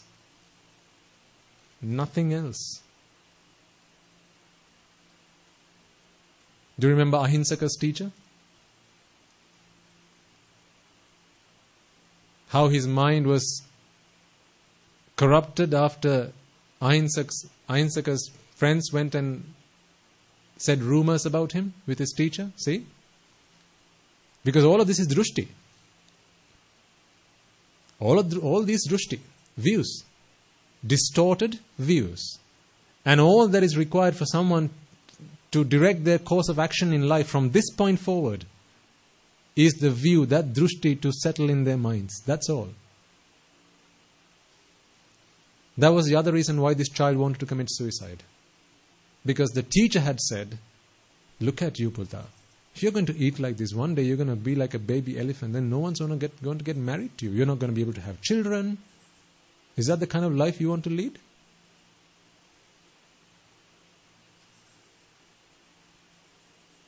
Parents, think. Are your children safe? Have you given them the insurance to realize that there's nothing worth having in the rupa? This physical figure is not worth clinging on to. Whether I look like a baby elephant or a baby monkey, it doesn't really matter. What is the point of this rupa anyway? It's just a body that I have to help me walk this path of Dhamma so I can fulfill my path. That's all this is. So who cares whether I'm fat? Who cares whether I'm black or white? Who cares? But to have that self-confidence, to be able to know that that is the case, you have to have given them the Dhamma. Otherwise to them, whatever the world comes and says, whatever friends, family, teachers, they'll come and say, your child will take as gospel truth. Because they're innocent. Sponges. This is why they need the protection of the Dhamma. So this is why the mother brought the child to me. Really, the reason that the mother came to me was not to find a solution to her problem. She came to me and she said, "Swamin Hansa, please could you talk to my daughter? Whenever she sees a train, she wants to go and jump in front of it. Now she can't, she doesn't trust the daughter to send her at least to a tuition class. Because she doesn't know what the child might commit. When the child might go and commit suicide. Again, the mother realizes, well, she's going to go when she's going to go. But the mother also realizes that this child has great potential. She needs to realize the value of human life. There was only one time when I saw a tear in this mother's eye. Do you want to know when? Let me tell you. So I sat this girl down, 15-year-old girl. This is why I say, I thought I knew life. I thought I had understood life when I was a layperson. I didn't realize how little I knew after I became a monk. It makes me feel so happy that today I'm able to touch people's lives in this way. To help a 15-year-old girl who wants to commit suicide, to help them realize the value of human life. I feel so blessed to be able to touch people's lives in this way. If I was a layperson, they wouldn't have come and spoken to me. Today I'm able to give people the gift of Dhamma. So I spoke to that 15-year-old girl and said, Dua, do you realize what you've got today? I told her, I came here looking for a baby elephant and I couldn't find one. Why do you think you're fat? Because if you were fat, I should have been able to spot you right after I came into the dam hole. But I didn't. So there's nothing wrong with you. She's not any more fat than any of you are. There's nothing, absolutely nothing wrong with her. But look, the drushti that's gone into her mind, that's all it takes. One drushti. And where does it end? Suicide. Do you see how dangerous this is, ladies and gentlemen? Not giving the Dhamma. So after I spoke with her and I explained to her, this is what you need to use your life for. You have a mother who is, I can't begin to explain how fortunate you are to have a mother like this, who in the face of all these problems, in the face of all these challenges, how she's been able to be strong and face them, unshaken, unwavering. Look at her. And despite all this, how she still goes and speaks to her son and says, Puta, do not lift an arm to hit Tati. Don't say a word to Tati. Do you realize what a great woman this is? And I'm talking to the daughter. And I said, Dua, know it because I'm telling you now. If you continue to be with your mother, learn what she has to say. She says, Swami Nuhansa, despite all this, I wake up at 2 o'clock in the morning so I can listen to sermons before my husband wakes up. Because he doesn't like me listening to Bana. She wakes at 2 in the morning and listen to a sermon for till about 4 o'clock in the morning. At 4 o'clock, the husband wakes up and he has to have his tea ready at the perfect temperature. Can't be too hot, can't be too cold. Otherwise, it's kicks and slaps. So she doesn't want a morning slap treatment. Therefore, she makes sure that she's 4 o'clock, tea is ready for husband. So she wakes up at 2. She goes to bed after everyone's gone to bed. Oh, there was one more thing I forgot to say. What I want you to understand, ladies and gentlemen, is to realize the nature of the Sasara Ganudina that's going on here. Sansaric debts that are being repaid. It's not to feel sorry for the lady. It's to realize what kind of things this lady must have done to them to deserve what she's receiving today. These are all the fruits that she's reaping of the seeds that she sowed. And she knows this for a fact. She says it. I think every 10 minutes she said, Swami, I have done this to myself. No one's to blame. I know that 100% I've done this to myself. So who am I to blame, Swami? She asks me, who am I to blame? I've done this to myself. Apparently this man has a habit of going to toilet in the living room. He has a habit of going to the toilet in the middle of the living room. So this is how he goes to the toilet. He goes in the middle of the living room, he pulls down his pants and goes to the toilet. One day the wife thought, what are you doing here? What are you doing? There's the toilet, go to the toilet. What do you think she received in return? Slaps and kicks. How dare you, you know the word, you speak to me like that? So then she decided, I'm not going to say anything to you. What she does now, even today, that's what the husband does. He goes to the toilet in the middle of the house, not in the toilet, in the living room. What the wife does is, she waits for the husband to do his thing, and then she takes a bucket, water and a mop. She goes and cleans the thing up. And then just in case he wants to do a number one, she's also left her a pail, a bucket, and he's asked the husband, if you wouldn't mind, as a favor, instead of peeing on the floor, could you please pee into the bucket and then I'll go and empty the bucket and bring it back? As a favor for me, would you mind doing that? And what a great husband he is. He's agreed to that. What a great man. He's agreed to that.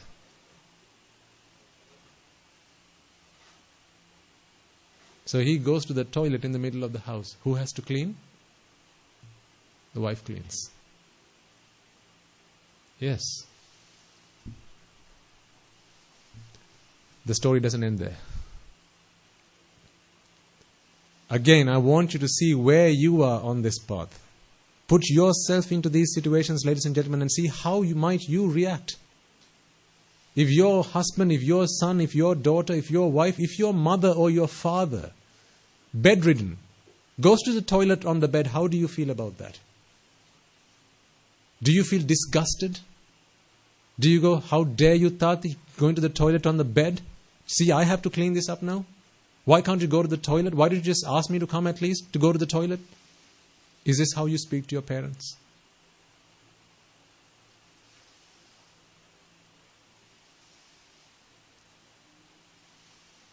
Gratitude.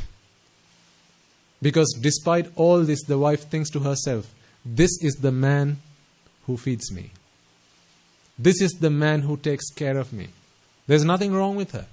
A 43-year-old lady. She's not an old woman. A 40 or 43-year-old lady. And she's good looking. She could well go and get into another relationship, get married again. No problems. Apparently her relatives continue to ask her, what are you doing? Are you mad? Go and get married to another man and they'll treat you like a queen. But she says, no. This is the man that got married to me. I promised him to be his wife till the day we part. He feeds me. He looks after me. He takes care of me. I cannot forsake him. I will not do that. Do you see the greatness of those qualities? Put yourself into these situations, ladies and gentlemen. This is why I say, she is now my hero. I am proud to say that. She is my hero. This is a lay woman. She is my hero. I want to be like her. I have put Sariputta Maharatan Vahanse to a side. I have asked Mahamoggallana Maharatan Vahanse to retire from being my hero. I can't reach for those stars. At least if I can be like this woman, she's my hero. The husband's father used to live at home. You can see where this is going, right? The husband's father used to live at home. And even when he was alive and around, he never wanted to do any meritorious deeds. He was very stingy. He didn't spend on anything. All he wanted was to acquire wealth, build up wealth and property.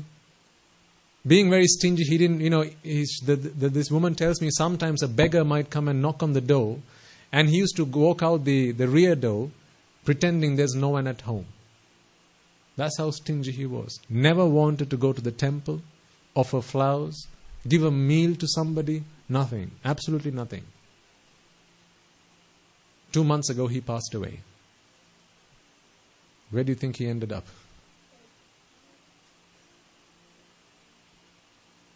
Hell, but at home. Now he's a spirit. In his bedroom. Every time the woman goes home, as she enters home, she says, the foul smell everywhere. The smell of feces everywhere. So she spends all day cleaning her house. Because otherwise, she can't even ask someone to come home. And what does the husband do? When he comes home, what's that smell? You know the word, you can fill in the blank. And then, slap treatment and kick treatment. Clean it. But the spirit of the husband's father, nobody else, it's the husband's father, who now has taken over that home, and now he's spending time in this house as a dead spirit. And now, about 3-4 weeks ago, this spirit has entered this woman's body, the mother's. And when that happens, the person doesn't know what they do to them. Because now it's the spirit that's doing all the things, whatever. Whether it's words they say or the things they do, it's the spirit that has now taken over. So what this woman then started to do is, when the spirit has took over, she started to bang her head on walls, on furniture, with her arms, beating herself up, pulling her hair. And also, she says, because they had recorded this woman looks at the son and goes, I've come to take you. You're mine. I've come to take you. So who's this grandfather now after? The son. Not his son, the grandson. This woman's son. That's who this spirit is after. And then they'd gone to, I don't know who's a kattariya. How do you spell in English? Anyone know the word? I should have done my research before I came here. Exorcist. Yes, thank you. They'd gone to an exorcist. And so they'd looked into what this spirit was after and realized that actually what he wanted was 2 chickens. 2 alive chickens. Because that's what he's come looking for. 2 alive chickens. He doesn't want merit. He doesn't want them going and offering a dana to the temple and passing on merits. No, he's not interested in any of that. He wants a sacrifice. Of what? Chickens. Live chickens. The woman realizes, no. Not over my dead body. You can kill me if you like, but I am not going to take another animal's life.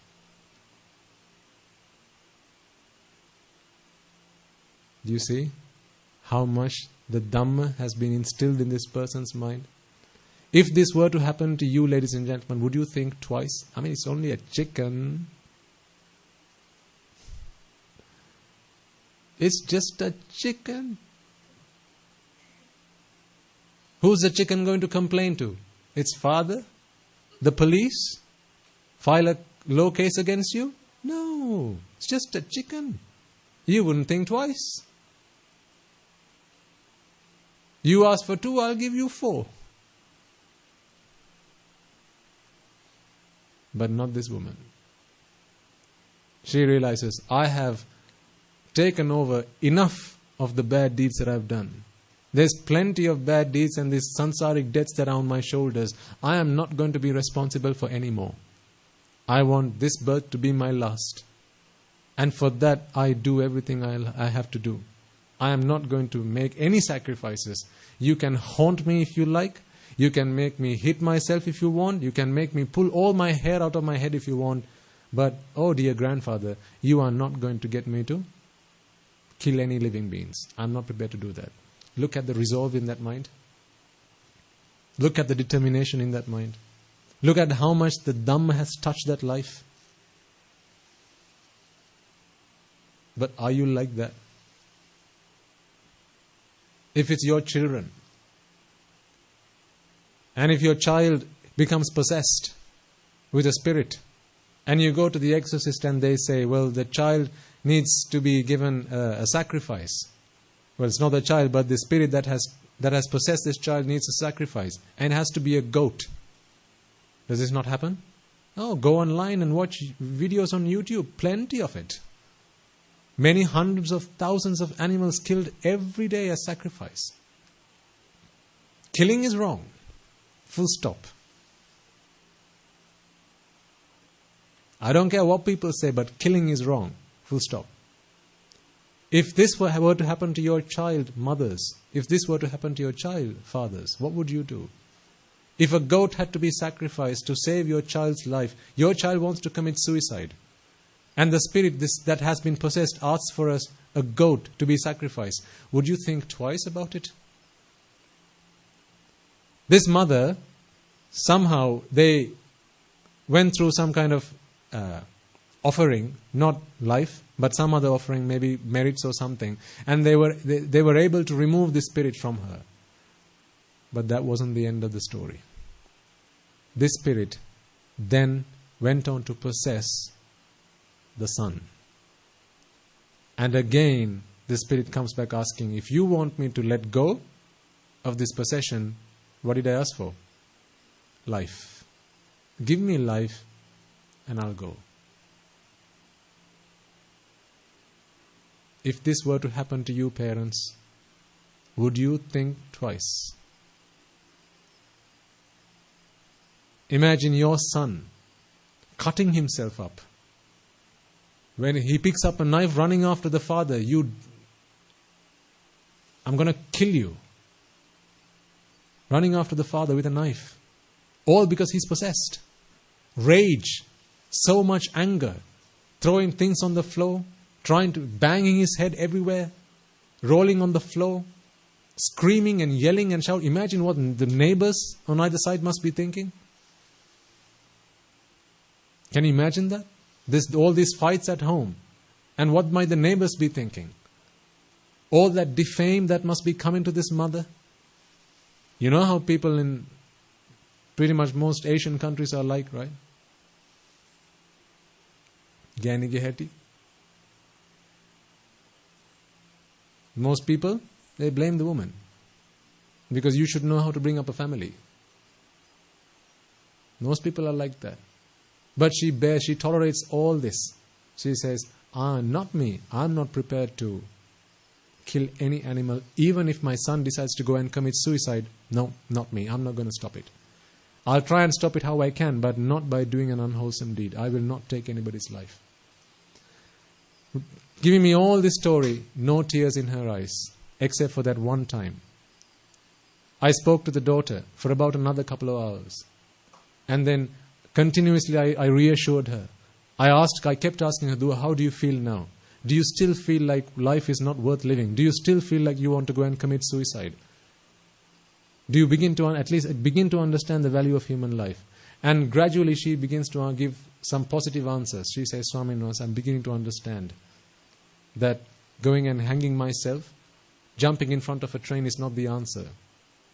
I realize that I'm so fortunate to have a mother like this. I explained to her how fortunate she is to have a father like the father that she does. Is it not because of that father that today she's born into this world, she's come into this world, and she's been born not handicapped? If it were another father, perhaps she might have been born handicapped, without an arm or a leg. Is it not thanks to the father she has this opportunity? She knows that my father's not going to be around for much longer because he's got an oral cancer. She knows if that drinking habit continues, this father's not going to be around for much longer. I said, Dua, while your father's still around, you have ample opportunity to earn heaps of merit. What I want you to do today after you go home is say, Tati, I realize how fortunate I am to have a father like you.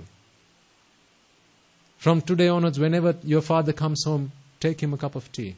Give him a glass of water. No matter what he says, do not speak a word against him. And she realizes why that is the case. She begins to understand the value of parents after our conversation. And then finally, I asked the daughter, so Dua, how do you feel now? What do you think your purpose in life is? She says, Swami Nuansa, having listened to you, I now realize that the reason I came into this world, to be born to a mother like this, is probably because I can make this my last birth. I look at the mother and there's a tear in her eye. The mother brings her hands together and says, Sadhu, Sadhu, Sadhu. A mother that didn't cry even when the daughter decided to commit suicide. This happiness that has come, this joy, this rapture that comes in her heart. Because the daughter says, Mother, for all the sacrifice you have done on my behalf. The daughter realizes the reason that the mother doesn't fight back with the father is because of me and Ayya. If the mother were to fight back, life would be very different at home. She's now got a hero.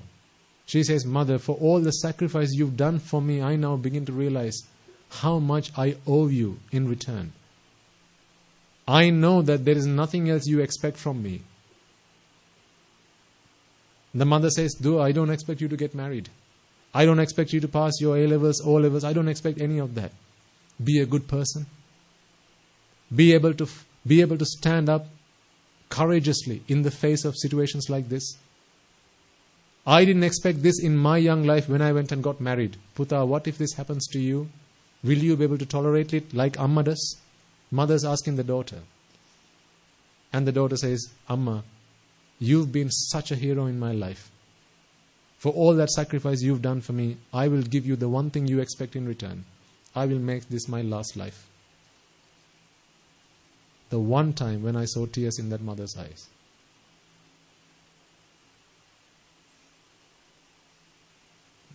That is my hero. She's my hero.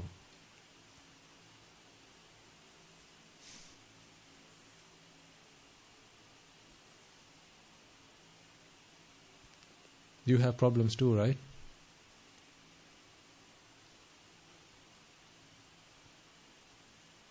Life is mean to you, right? People are so cruel to you, aren't they?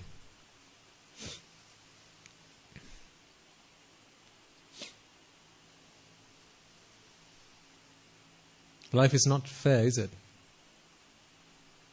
To you?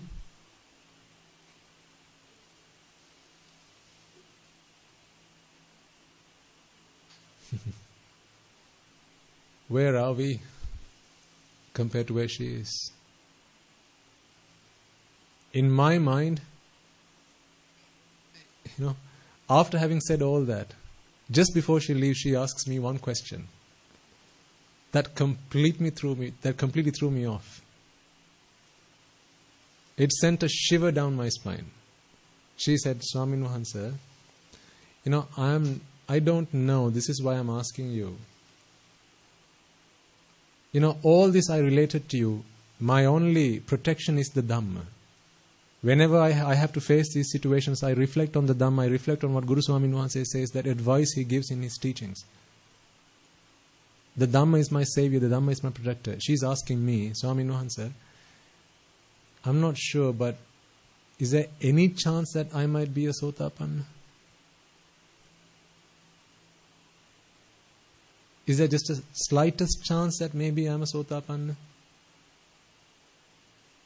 Just so I can pay my debt to Guru Swami Nuhansa for all the sermons that he's been delivering over these many years.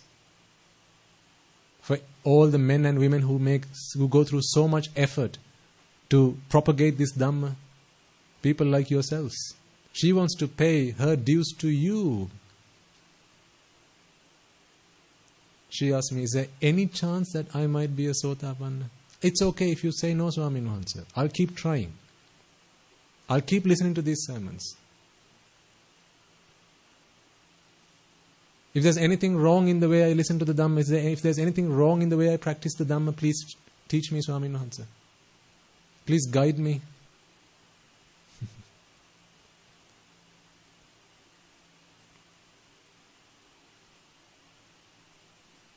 Where do we think we are, ladies and gentlemen? How highly do we think of ourselves? How much ego do we have in ourselves?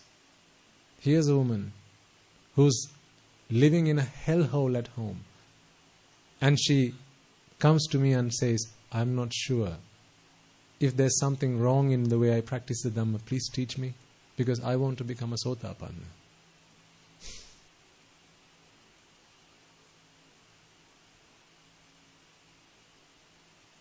Such humility, such humbleness. That is the true test of Dhamma.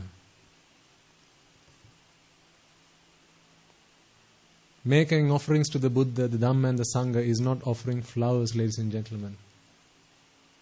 It's not going and lighting 100,000 oil lamps. It's not lighting incense sticks or offering dana. That is all part of it, but a very small part of it. What is the biggest payback that you can give to the Buddha? It's your practice. It's becoming an example that his Dhamma works. It's becoming a model. Are you of such character that if someone were to approach the Buddha and challenge him, Bhavat Gautama, I'm not sure that your Dhamma works. I think it's just a load of rubbish. If someone were to challenge the Buddha, are you of such character that the Buddha can point his arm at you and go, no, look at him. Look at her. One of my disciples, one of my students, someone who practices the Dhamma. Throw anything at him, throw anything at her. He's going to be unwavering, unshakable. Try and make him angry if you can. Try and make her cry if you can. Try and upset this person if you can. Have you become a person of such character? I don't know, to me, if Tathagata Vahanse were here today, he wouldn't look at me as an example. He would look at that lady.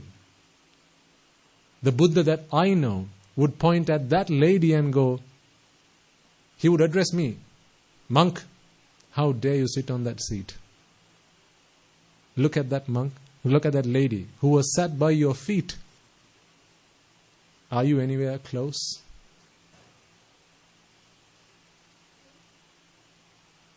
That is the greatest payback. That is the greatest reward that we can give to the Buddha, to the Dhamma and the Sangha. Ask yourselves where you are.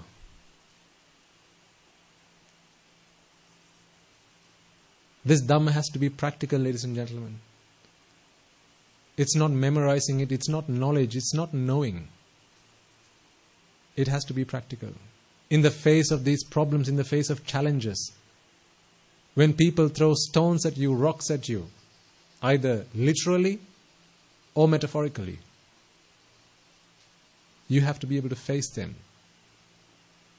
with the same peacefulness and calm in mind, as if they would throw at you praise and honor. They have to be acceptable in equal fashion, in the same manner. Where are we? Where are you? Ask yourself. This is why I keep saying every day, if this Dhamma is not practical in your lives, all you've been doing is coming along, listening to some sermons, remembering them, and going back. You might as well have sent me some exercise books and not turned up yourselves, because that would be a waste of time.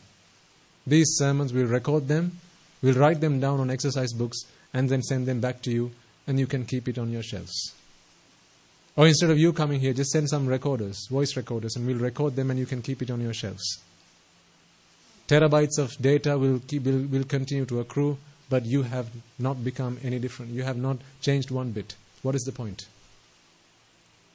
This is a lady that lives in Kandy. She doesn't get to come and visit the monastery. She hasn't seen Guru Swamin Wahanse even once. That was the first time she came and saw me. Even that day she didn't get to meet Guru Swamin Wahanse.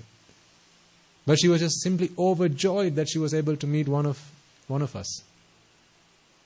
But think about yourselves. You get to come here whenever you like. You get to come and listen to sermons every week. She has to wake up at 2 a.m. to listen to sermons, because she has to press the stop button at 4. Otherwise, it's war at home.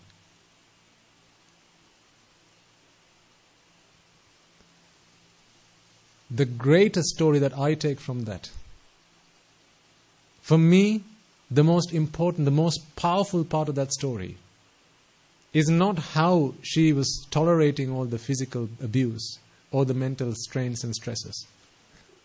What I took away, the greatest takeaway from me, is when she says to her son, Puta, do not say a word to my husband. He is the breadwinner of our family. It is because of him that today you are able to eat. It is because of him today you have a father. It's because of him today I have a husband who looks after me. do not speak up a word. Do you see how much she is able to see the qualities, the great qualities in other people? What a great person that is, ladies and gentlemen. Are we like that? How soon, how quickly, how easily do we forget the good things that other people have done to us? One mistake and you've forgotten all the good things that people have done to you. All you remember is that one thing that they did to hurt your feelings. That's all you remember. All the good they've done, forgotten. Like a flash. For us to be listening to these sermons and still be like that, I think we are the biggest hypocrites ever. Kuhakayo.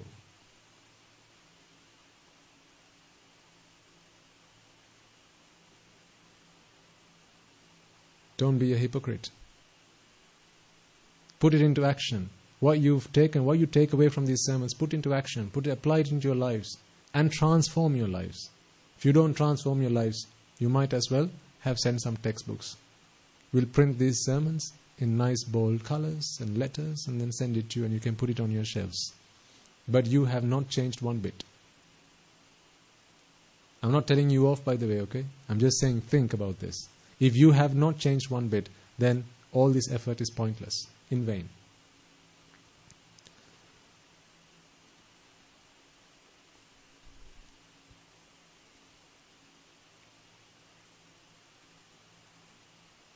I'll talk to you also a little bit about something that came into mind about this. You know, what we've been talking about for so long in terms of the theory of the Dhamma. The process of attachment, and vexation, relief and pleasure. Now this is core Dhamma, pure Dhamma. That was applied Dhamma. This is pure Dhamma, like pure maths and applied maths. That was applied Dhamma. This is pure Dhamma. So take both, but it doesn't matter if this doesn't make a lot of sense. But that makes sense. It's everyday things, life, right? That's applied Dhamma. This is pure Dhamma.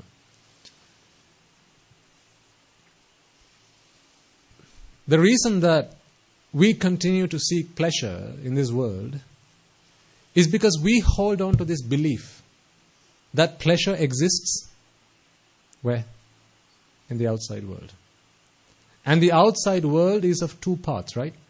There are the sights, sounds, smells, tastes, touch, and mental objects. That's all one part of the outside world. And then there is Rupa, Vedana, Sanya, Sankara, Vijnana. This is the inside part of the outside world. Because we believe, our view, our perception, and our consciousness says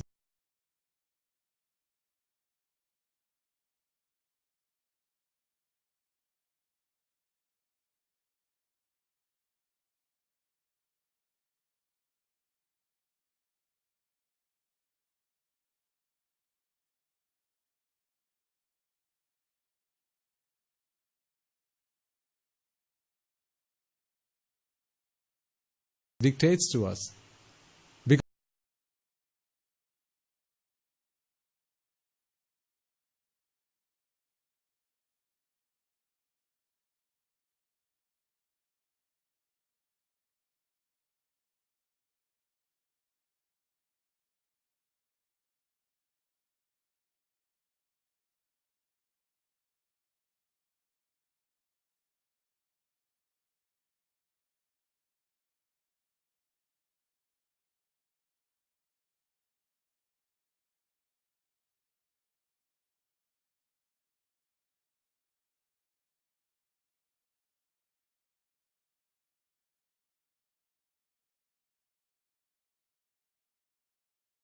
the sights, sounds, smells, tastes, touch, and mental objects. That's all one part of the outside world. And then there is Rupa, Vedana, Sanya, Sankara, Vijnana. This is the inside part of the outside world. Because we expect, we believe our view, our perception, and our consciousness dictates to us. Because it's fine to yawn. This is the boring stuff.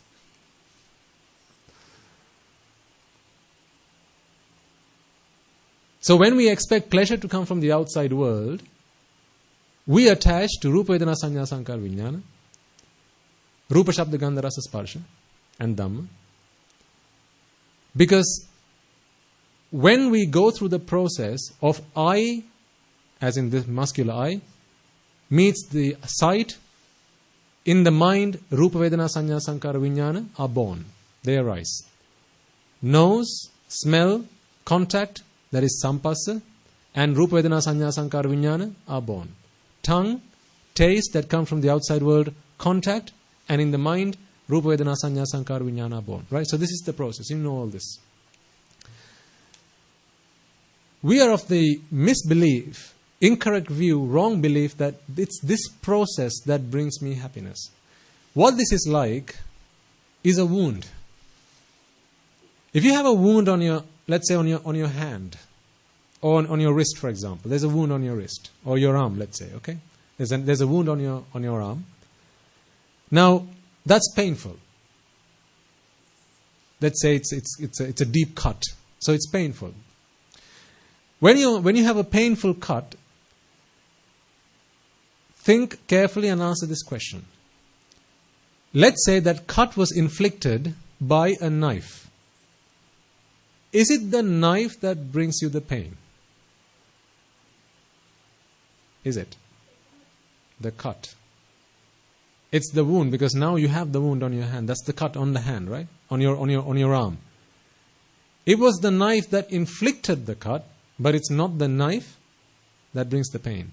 It's the cut. It's the wound on your hand, on your arm that brings the pain. Let's take it one step further. Is it the person that used the knife to inflict the cut that brings you pain? Is it? No. So it's not the person. It's not the weapon. Is it the weapon? Is it the knife? No, the knife is no longer with you, but you still got the wound. You still got the cut. The knife was used to make the cut and now it was taken away. So the knife is not with you anymore. As well as the person who inflicted that cut on you, cut you with the knife, is no longer with us either. So they've both gone from our world. They're no longer with us. Let's say you're walking along the road. Okay? Well, that's the other thing these days, right? Violence in schools and things like that. I'll leave that for another day. One of our young novice monks, he had the opportunity to speak to some of his school friends. I've permitted them to do that because you never know when they might be able to influence them in some way, at least to listen to a CD. Young children, 13, 14, 15, 16 years of age, young lives being wasted away. If you people listening to news and watching news and media, you know about some of the things that have been happening lately. So we get to hear this because people come and share these stories with us. So this monk, he recently spoken to some friends at school, and the things that he said goes on in school now. Good heavens! I couldn't begin to imagine. Violence, sex, and drugs.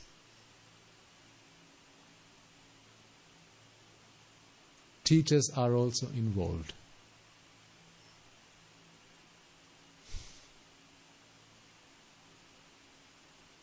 The very teachers you trust your children with are also involved.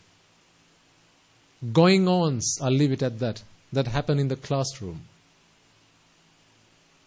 Teachers are involved. Going-ons that happen in tuition classes, after school classes, teachers are involved. Violence, sex, and drugs. All three. What kind of world do we expect, ladies and gentlemen, in another 2 years, 3 years' time? The world in which your children are growing up to be adults? I don't know about you, but it sends a shiver down my spine. These young children sat here. This is the world they are going into. How old are you now, Buddha? You? You? 13. Still in the early teenagers. This is the world they're going into. How old are you, though?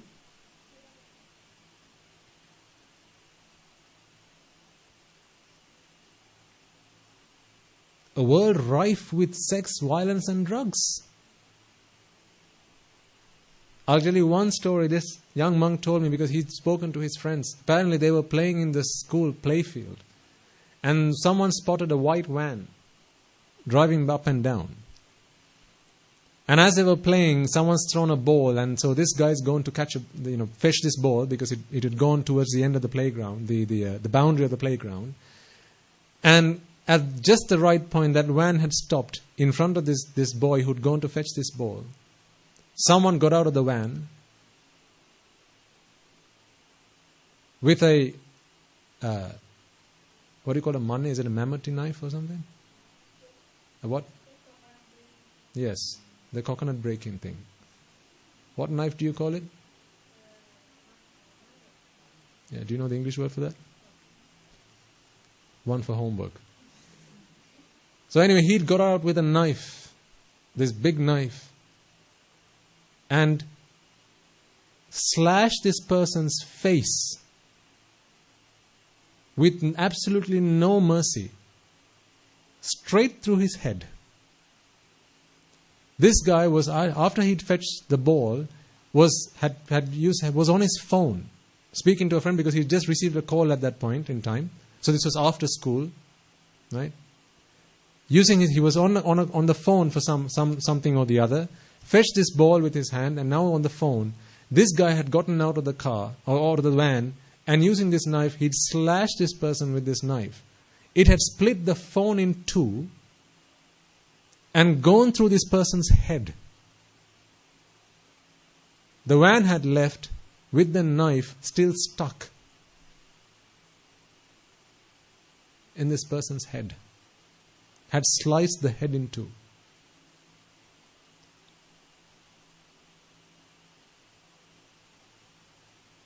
You know what the worst part is?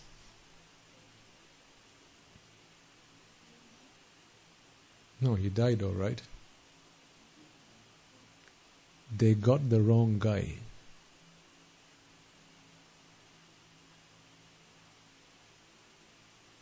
The attackers got the wrong guy.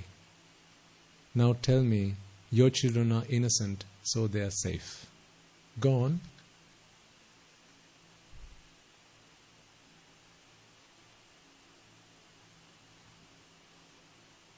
Just because he looked similar to the guy that they were after. These are people who will go to whatever lengths to achieve what they want. They won't stop to check if this is the right person or the wrong person. Am I going after the right guy? No. You did me wrong. You did me wrong. You deserve this. This is how I will treat you. They got the wrong guy. Aren't you glad it wasn't your son there?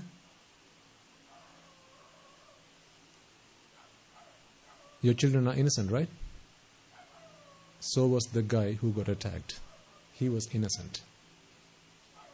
Because all that counts is what you've done in this birth, right? So now tell me, how do you expect to keep your children safe?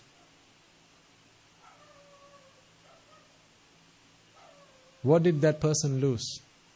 Human life. And along with it, the Buddha's ministry. The Sambuddha Shasana. If he wasn't a Sotapanna at least, can you imagine what must have gone through that person's mind when that happened? We can talk about what will go through this guy's mind the moment he dies, the one who attacked. But what about the person who was a victim at that point in time? When only so much are born in the blissful plane, when only so many are born human beings, that person lost his human life. There were lots of stories. That was just one. So I'll tell you them on another day. But I just wanted to bring out this point, surface this point. Don't think just because your children are innocent, they're safe.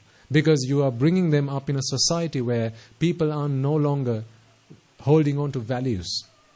They don't care. Values, mutual respect, nothing. I think gone are the days where we have to look at the Western world and say, look at them, they don't have values, we have values. Gone are those days. Now this entire society is corrupt. Because all people know, all people see on media, all people talk about, young people talk about is violence, sex and drugs. It's like a wave, it's a new wave of violence now that's coming through. And you will know this because you're in society, more so than I am. I'm in the safe harbor of the monastery, as well as all the young novice monks who are at the monastery. Just one more thing. He said, this young monk who spoke with me, his friends said, Swami Nuhansa, you are so fortunate that you went and ordained. Because his friend that this Swami Nuhansa spoke to, the previous night, he'd only come out of prison. He'd only come out of prison. He was imprisoned for 3 months as a delinquent. Can you imagine?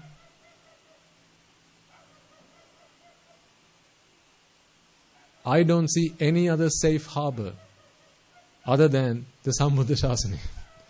In this world, I don't see any other safe harbor. I don't see any other safe harbor for these young children. Parents, bear in mind, I don't. Perhaps you do. Perhaps that is why you continue to engage them and teach them, Puta, the world is good, go and be the best you can be the wealthiest, be the happiest, be the richest. I'm only using examples, okay? I know, you here, you listen to these sermons and you're trying to take a different course in life. But not everyone who listens to these sermons. So let's come back to what we were talking about. A wound on your hand, a cut on your hand, what brings you pain? Is it the weapon that inflicted the cut? Is it the person that used the weapon to inflict the cut? No, it's the cut. When you have a wound on your hand and you can't bear the pain, what do? You can get some medicine, right? Now you apply medicine on your hand. You perhaps go to a doctor to get the medicine, to apply that medicine on your hand, on your whatever part of you, I'll just use hand. Is it the medicine that takes away the pain, or is it the wound being cured that takes away the pain? Are you sure? Positive. Is it not the medicine? What about the doctor? Is it the doctor that takes away the pain, or is it the wound being cured that takes away the pain? The wound being cured. So it wasn't the knife that inflicted the cut. It wasn't the enemy that used the knife to inflict the cut, or the attacker that used the knife to inflict the cut. And similarly, if you look at the other side of it, it's not the medicine, it's not the cream, it's not the ointment, the plaster or whatever that takes away the pain. And it's also not the doctor that takes away the pain. You're suffering because of the wound, and your pain's also going away because the wound is being healed. It may be that it's the medicine that's helping you heal, but it's not the medicine that takes away the pain. It's the wound being healed that takes away the pain. This process of attachment, vexation, relief, and pleasure is the same as that. When we feel vexation, it is only because of attachment. Attachment to what? What 5? Rupa, Vedana, Sanya, Sankara, Vijnana. For this Rupa, Vedana, Sanya, Sankara, Vijnana to arise in our mind, what has to come to help us externally? Sights, sounds, smells, tastes, and physical objects. Right? So these things have to come from the outside world to give us in our minds the Rupa, Vedana, Sanya, Sankara, Vijnana, to which we attach, and then we begin to suffer.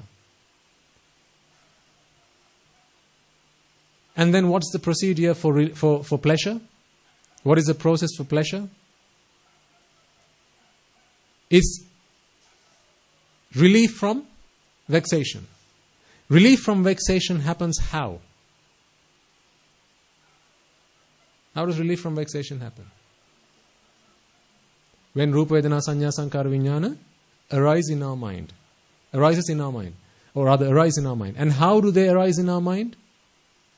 What has to come from the outside world? Rupa, Shabda, Gandha, Rasa, Sparsha, and Dhamma. Right? So they have to come from the outside world. So we know that sight, sound, smells, taste, and touch, all this comes from the this is the far external world. Not even the inner external. This is the outer external world.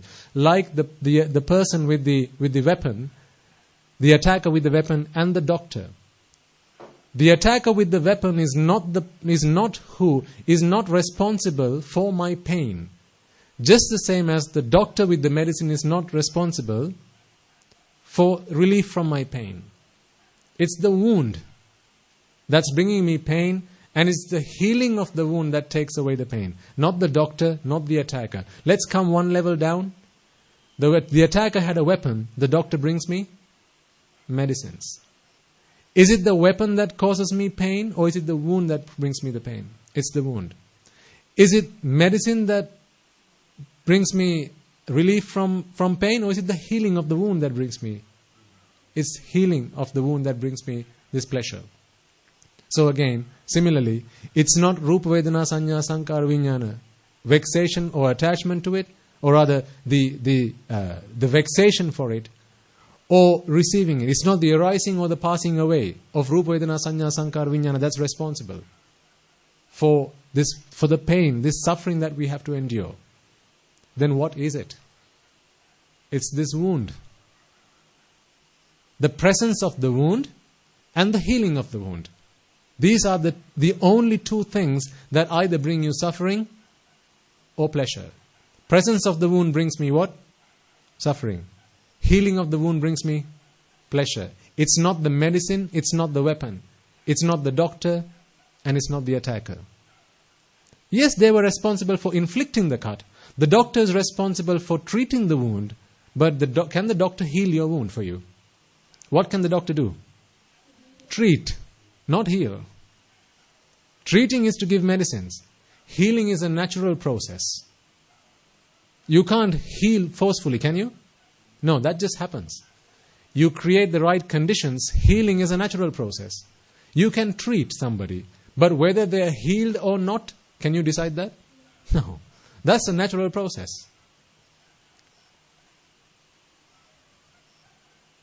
That's a natural process.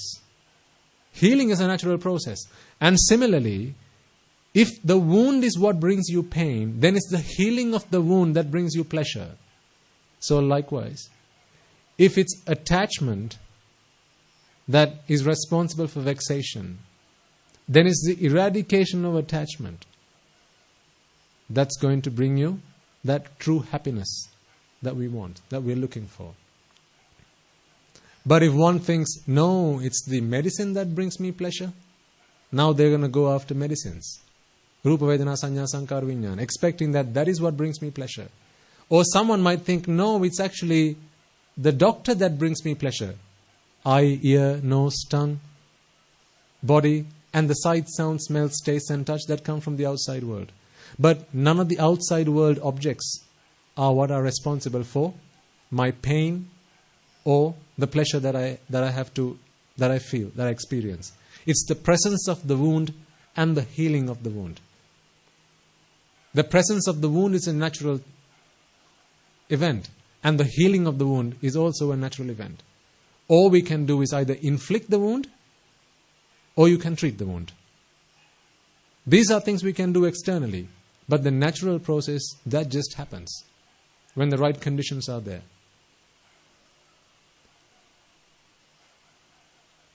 So relate that to the way we suffer. The way we suffer is because of our attachment to outside world objects. And the inner outside world and the outer outside world. So what's the outer outside world again?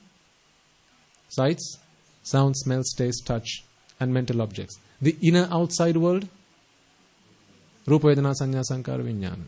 So, if we are to point our fingers at the outside world and go, you are responsible for my pleasure, you are responsible for my pain, then I'm going to have to say the same thing I told with my Appaji. No, the outside world is not responsible for that. You see, seriously, think about it, right? If you are all responsible for my unhappiness, should I ordain myself or should I ordain you?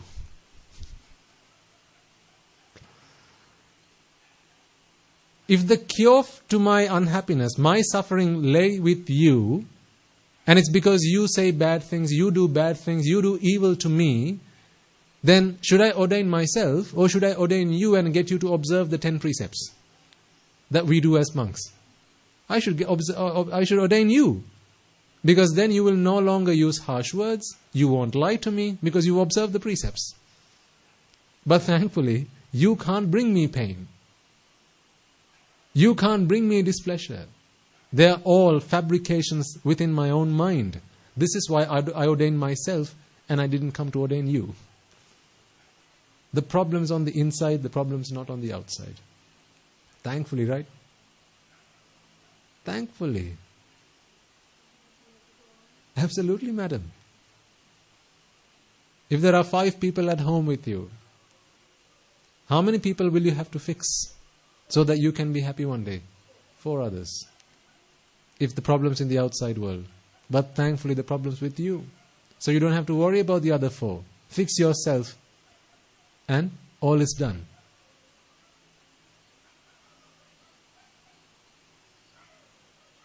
Aren't you glad you found the Buddha's teaching? You came across the Buddha's teaching? Where he pinpoints the problem precisely and accurately. That is where the crosshairs, that is where this problem lay. Attachment. Fix attachment, all problems have been fixed. I think, I said last week or the week before, I was giving you this example of, when people fall into this false view that beauty lays in the outside objects, how people go and try to beautify themselves, when ultimately beauty lies where? In the eyes of the beholder, not the outside person, right? But what do most people do? They go and beautify themselves. Why? Because they want to hear the other person say, "Oh, you look like a goddess. You look like an angel, my darling." People like to hear people say that. To hear that, what do people do? They go and change whom? This figure. But is it that requires to be changed? No, what needs to be changed is the view that the person you're expecting a compliment from has. You go and tell them that, people now tweet and text, woke up like this. So that's a new thing now. Youngsters, they wake up in the morning and with their hair disheveled and looking all untidy and with having not brushed and all that, and what they do is they quickly go and smarten themselves up, come back to bed, and then they take a picture and then post it online. I woke up like this. With their makeup, they do up all their makeup and then come back and lay on bed and then take a picture and go, I woke up like this. Well, for a young guy who sees that and thinking, good God, if she wakes up like this, imagine what she must be like after she goes through a makeup treatment.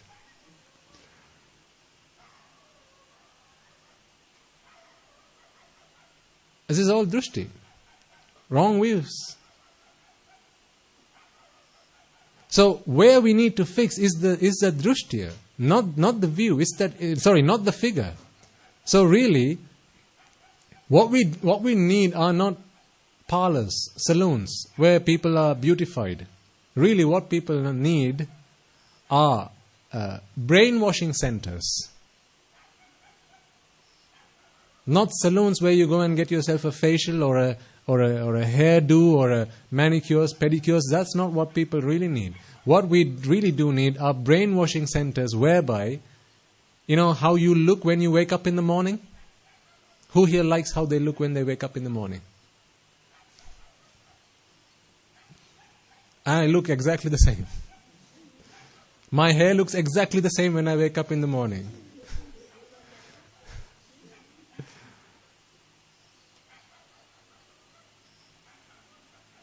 But if you don't like how you look when you wake up in the morning, then what you need to do, and if you like to hear compliments from other people, is not you walking into a salon. Because beauty does not lie in the rupa.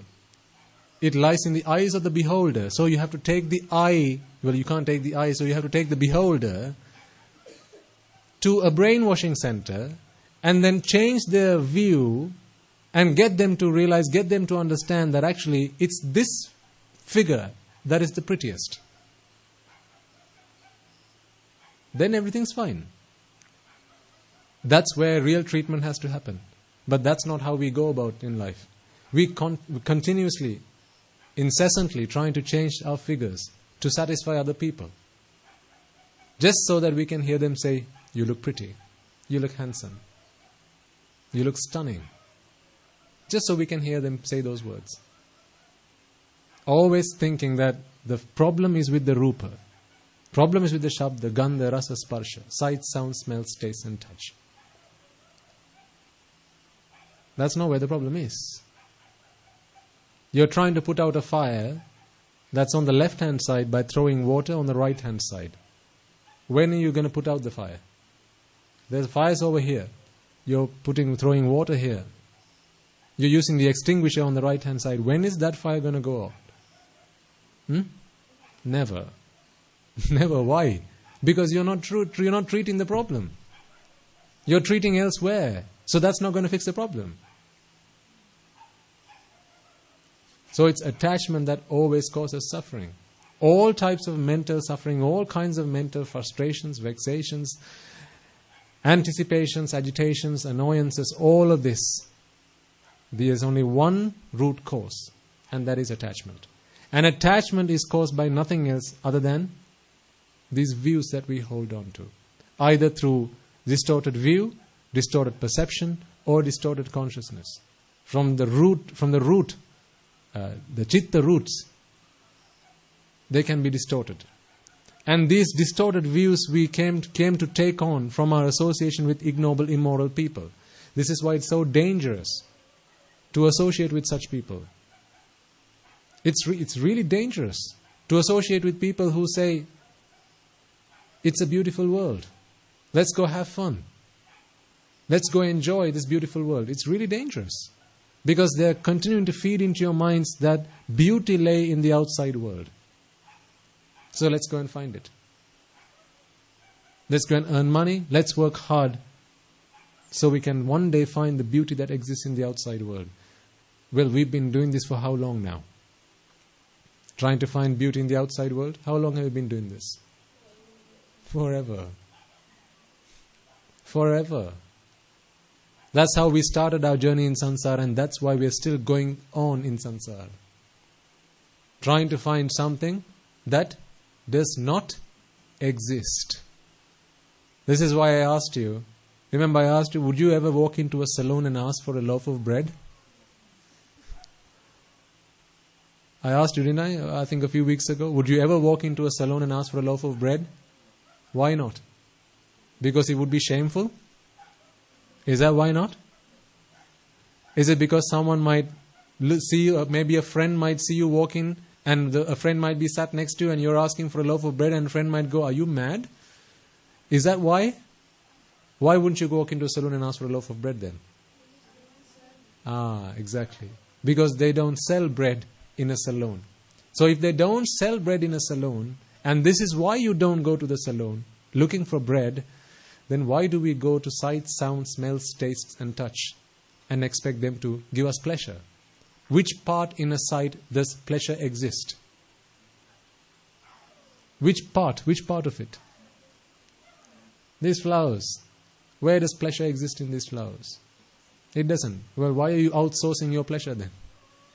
Why are you outsourcing your happiness to these flowers? Stop this outsourcing business. It's nonsense. Because really, pleasure,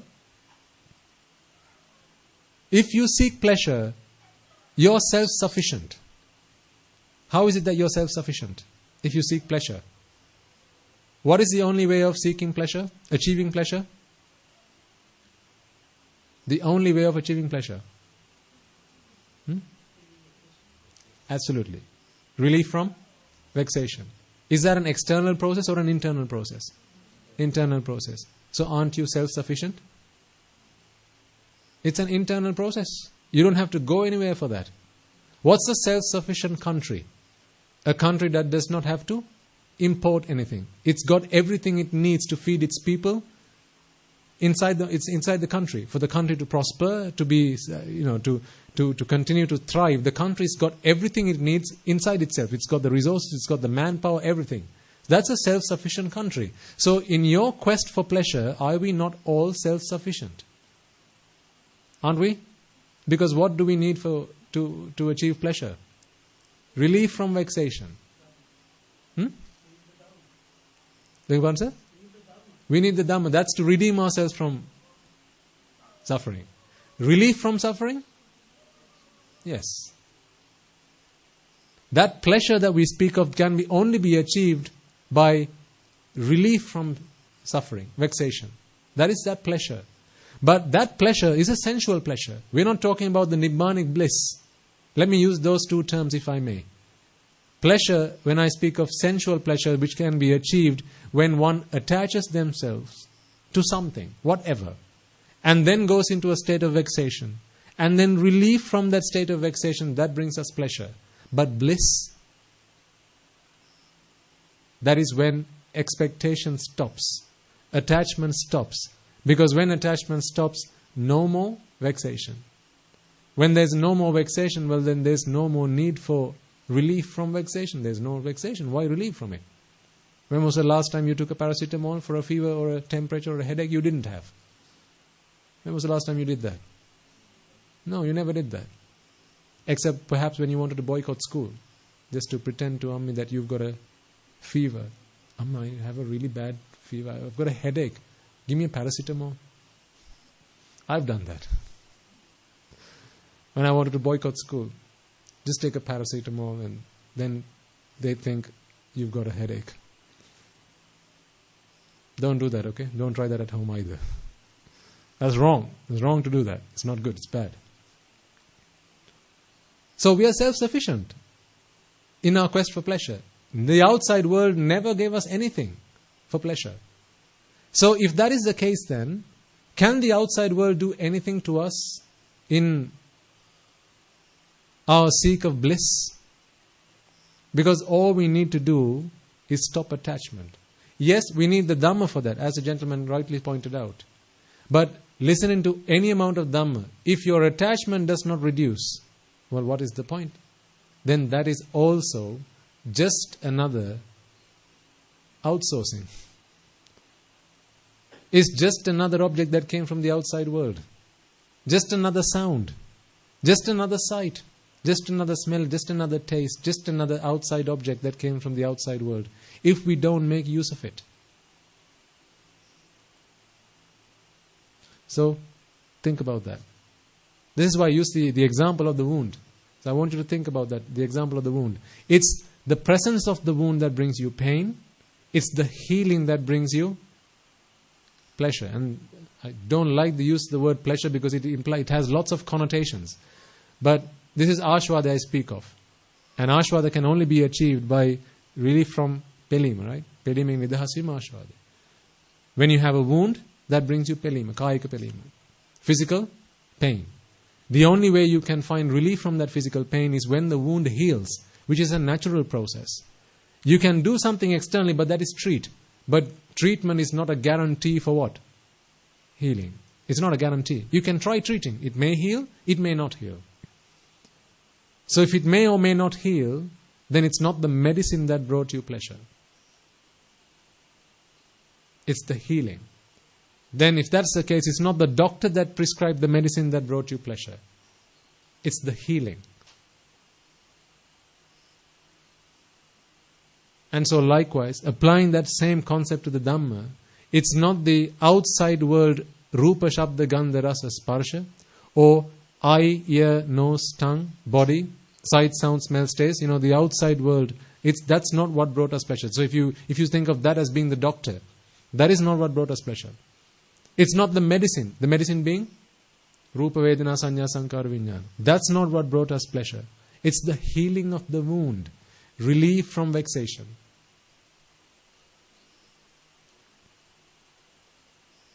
Are you getting the point that I'm trying to put across?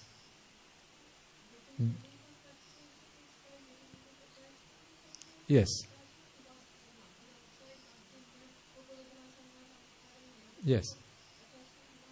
So it is attachment to the outside world. And that's a very good point. So it's the attachment to the outside world. So we are attached to all sorts of things. Attached to sight, sound, smell, taste, touch. Attached to Rupa, Vedana, Sanya, Sankara, Vijnana. Attached to eye, ear, nose, tongue, body, mind. And then attached to Sampassa. Attached to Vedana. All these things we are attached to. Only because if you summarize that, we have the belief that the outside world brings us pleasure. But this is why I say, if you use the example of the wound, it's the healing of the wound that brought you pleasure, not the outside world object. The outside world object helped heal the wound, true. But it's the healing of the wound that brought you pleasure, that took away, that relieved you from the pain. Let's put pleasure to aside. Relieved you from the pain of the wound. Not the medicine. Not the doctor. If the doctor is the sight, sound, smell, taste, touch. If the medicine is Rupa, Vedana, Sanya, Sankara, Vijnana. Because you need the sight, so Rupa, Vedana, Sanya, Sankara, Vijnana can arise in the mind. And then you are relieved from vexation. But it's that final step, relief from vexation, that brought us pleasure. It was just coincidence that the medicine did it for us. Like the example I've given you previously, if you're feeling hungry, what can relieve you from hunger? Anything. Does it have to be food? No, it doesn't have to be food. What if you fill your stomach with sand? Is that not going to relieve you from hunger? Like I said, later on there may be consequences. But putting that to aside, if hunger is the problem you're trying to fix, then anything can be used for that. Just something. Something needs to go into your stomach. This is why when you're really hungry, if you can't find food, what do? You drink some water. Why? You just need something on the inside. Because your gastric juices are burning away on the insides of your stomach. So you just need something so those gastric juices can burn something else other than the insides of your stomach. Right? This is the scientific, what's going on in the background. But despite, putting all that to aside, you just need something. So it's the relief from hunger, or rather, it's something going into your stomach that relieved you from hunger. You can't say it has to be food. It can be anything. And then likewise. So it just happens to be food because that's what we normally eat. We don't go eating sand. I mean, there are stray cows, right, that eat polythene on the roads, right, and plastic and things like that. But what does that do to them? Lots of damage. But it still relieves them from hunger, doesn't it? That's why they eat it. They don't realize that polythene is not good for us, but they continue to eat it. Just like us. I'm thankful you asked that question. A cow, a stray cow on the roads, and I'm sure we'll all have seen this at some point. Let's take a stray dog for that matter. When it's really, really, really hungry and it can't bear the pain, it'll eat whatever. If it's a plastic bag, it'll eat it. It doesn't matter whether it can digest it or not, it'll eat it. Because all it needs is to be relieved from the pain of hunger. Yes or no? Yes. But it doesn't have the intelligence to think, what might this do to me? Like if you are stuck in the middle of the ocean and you have no water to drink. If you don't know that seawater is bad for you, what are you going to do? You're going to drink seawater. And what's it going to do to you, really? It's going to make you even more thirsty. It's going to dehydrate you. You're better off not drinking it. Right? You're better off not drinking it. But if you don't know about it, if you have no intelligence, like the stray dog that eats polythene bags, plastic and so on and so forth, only because all it's interested in is relieving itself from the physical discomfort of hunger, but later on has to suffer the consequences, think about what you and I do. When we are in a state of vexation, without thinking about the consequences of going and attaching ourselves to the sights, sounds, smells, tastes and touch, Rupa Vedana Sanya Sankara Vijnana, we go and seek safe harbor. We seek pleasure in the outside world, don't we? Just like the stray dog does not think, no intelligence to think about the fact that plastic is damaging my intestines. Polythene bags are harmful for my gut, so I should not be eating this no matter how bad I feel. No matter how hungry I am, I shouldn't be eating this. Isn't this what a dog should be thinking really? But a dog has no intelligence to think that. A cow does not have the intelligence to think that. A man who does not understand how salty water works, a man who does not understand osmosis, does not understand that salty water is not good for you. He's just going to drink salt water when he's stuck in the middle of the sea. Isn't that how we operate as well? When we are in a state of vexation because, say you want to watch TV, you're in a state of vexation for sights. You're in a vexation for sights. What do? Oh, TV. Sight. Rupa Vedana Sanya Sankara Vijnana. Right, that's going to relieve me from pain. It doesn't matter what. As long as it relieves me from pain, I'm just going to go and drink it. Or rather, I'm just going to go and watch it. Really, you're drinking poison. Who drinks poison because they're thirsty? If you knew it was poison, would you drink it? You'd rather die from thirst, wouldn't you? Than drink a bottle that has poison labeled on it? Because you're thirsty, would you drink a bottle of poison? No. But isn't that what we do? When we're in a state of vexation, when we have attached ourselves to something, now we are burning on the inside. I want it. I really, really want it. Whether it's a sight or a sound or a taste, I really want it. Do you not trouble your parents? Mummy, it's pizza tonight. Please, please, please, please. I know. Why? Because you think it's the pizza that brings you pleasure. Just like a cow. Just like the stray dog that has no understanding that it's not the plastic that taking this plastic, yes, it's going to relieve me from hunger, but I'm doing myself more harm than good. So when you're attached to the outside world, and because of that you're in a state of vexation, treating yourself by indulging yourself in sights and sounds and smells and taste is doing you more harm than good. Because what happens when the dog eats plastic? Tell me. A dog's hungry, eats plastic, finds relief from hunger. What does the dog, what idea, what sense does the dog come to now? That plastic is what? Tasty? No, how does a dog know that the plastic is poison? The dog's going to come to think that plastic can relieve me from hunger. So the first time he eats a bit of plastic, the first time he eats a bit of polythene, the first time he doesn't know. Maybe he sees another dog eating it. Asatpurusha Sevane. This dog sees another dog eating a thrown away bag, a polythene bag. Now the dog thinks, I should go and try that myself. I'm feeling pretty starved myself. So the dog goes and eats that polythene bag. Now, having eaten it, because is it food that needs to go into the stomach to relieve from hunger? No. Something, right? Hasn't something just gone into the stomach? Yes, what's gone into the stomach? A polythene bag's gone into the stomach. But now, because the hunger has been relieved, the dog comes to a conclusion. What is the conclusion? Polythene can relieve me from hunger. The next time, is he going to think twice before when he sees a polythene bag? No. But what about the consequences? They don't show up immediately. But give it a few months, give it a couple of years, that dog's going to die. It's going to suffer excruciating pains because it ate the polythene bag. Because it ate that bit of plastic. But it doesn't think about it because it doesn't have foresight. No intelligence, no wisdom. Well, if you and I behave in exactly that same manner, madam, are we any better than dogs and cows? The only difference is it's got a tail. You don't have one yet. Sir?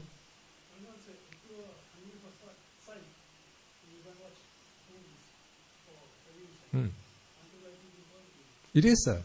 Because what you're going to come to the conclusion is, watching TV, that relieved me from the vexation. So surely the sight has the power, the potential to relieve me from vexation. So what should I do next time I'm suffering, the next time I want to watch something? Or I'm suffering, or I'm in vexation for sights. Go watch TV. Because it worked last time, so surely it should work this time. Yes. Yes. All the dirt that comes along with it, the mud, the grime, the dust. Right? Because it's not just any old sight you are seeing when you sit in front of the TV. All the dirt that we talked about a few moments ago. Where does all this dirt that's come into your minds come? Where did it come from? It's not just the sight. All these evil thoughts, these views that, all that came with the sights. You didn't ask for it. But that's what came.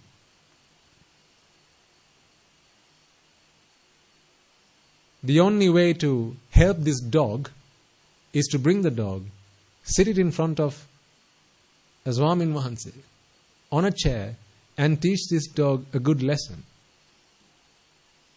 You have to teach this dog a lesson to say, dog, yes, the polythene relieved you from hunger. Did the polythene relieve you from hunger? The dog's going to go? Bark, bark, yes. How is it going to nod its head? It's going to go bark, bark. But it's going to imply, yes, this polythene relieved me from hunger. Then what we're going to have to do is show the dog that relief from hunger is not the product, is not something that the polythene was able to give you. It's just something went into your stomach. Therefore, you were able to find relief from hunger. It's not the power of the polythene. It's not the potential of the polythene to do that. It's just something. Any old thing goes into your stomach, you're no longer going to feel hungry. But dog, do you realize what this polythene that you just ate is going to do to you in a year's time? It's going to do you so much damage. It's going to do you so much harm. It's going to bring you death or suffering that's close to death. Once you're able to teach the dog, then the dog realizes, oh, good Lord, from now on, no matter how hungry I feel, I'm no longer going to be eating polythene. Because it's doing itself more harm than good. So what are we doing here now then? This is why we've sat you all on chairs. And we are trying to understand that sights and sounds and smells and tastes and touch are things that we are attached to. It's attachment that brought us vexation. The lack of something in the stomach that brought us hunger, not lack of food. But it just happened to be that when food entered the stomach, something entered the stomach, the hunger went away. Likewise, when you're in vexation for sights, like the gentleman said, you go sit in front of the TV. You start watching TV, understand that this is happening to a mind that is still ignorant. This is happening in a mind that is still rife with ignorance. For as long as ignorance prevails, ignorance is continuing to give you this feedback. There's a feedback loop that's going on here. Ignorance is going to say, yeah, see, I told you. If you're suffering, if you're in vexation for sights, all you need to do is go and watch TV. Then you're fine. Go watch TV. Now you might say, no, it's not going to. Try it just because I say so. Then you go and sit in front of the TV and watch TV. Now you're feeling good. See, I told you. And the moment that happens, you're going to go, actually, you've got a point. Watching TV does relieve me from, or does give me pleasure. Not relieve vexation. Does give me pleasure. So next time I'm suffering, if I want pleasure, all you have to do is go and sit in front of the TV. See, he's agreeing with me.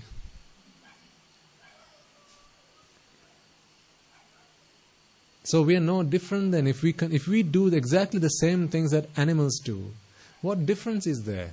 What have we done with our intelligence? This is why we have to use the Dhamma, ladies and gentlemen, to be better than animals. To be better than to succumb to our instincts.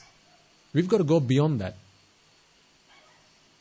Because otherwise, all it takes is this body to break down, your heart to stop beating, your brain to stop functioning. And if what you've been practicing is the nature of a dog while you've been alive, well then after death you're going to be just like that. If the things you've been doing are things that are cowardice, then when you die, what's going to happen next is you're going to now be able to do it from there on, no problems. No one's going to question. Because it's only while you're human, if you do a thing that a cow does, people are going to question, hey, why do you do things like that? I mean, people are going to question you. But don't worry, that problem is going to go away as soon as your body breaks down. Because then you're going to be born a cow, and then no one's going to come and question you, how dare you do cow things? Then it's fine, no one's going to have a problem with that. Seek your salvation, ladies and gentlemen. I don't have it. The Buddha is not our salvation. The Buddha is only here to show the path. He can't hold our hand and walk the path with you. I can't do that. It's each one for ourselves. Each of us for ourselves. Each of you for yourself. I can help you. We can help each other. But you've got to do it yourself.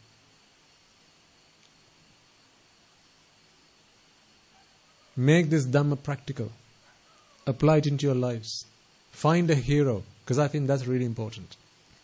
As young children, did you not all have a hero? Whether it was a cricketer, or a politician, or a really wealthy person. I had heroes like that. I had lots of heroes in my life. Really rich and wealthy people whom I made heroes out of. I had really strong and powerful people who I made heroes out of. Arnold Schwarzenegger, I wanted to be like him. Which woman? That's my hero now, Putta.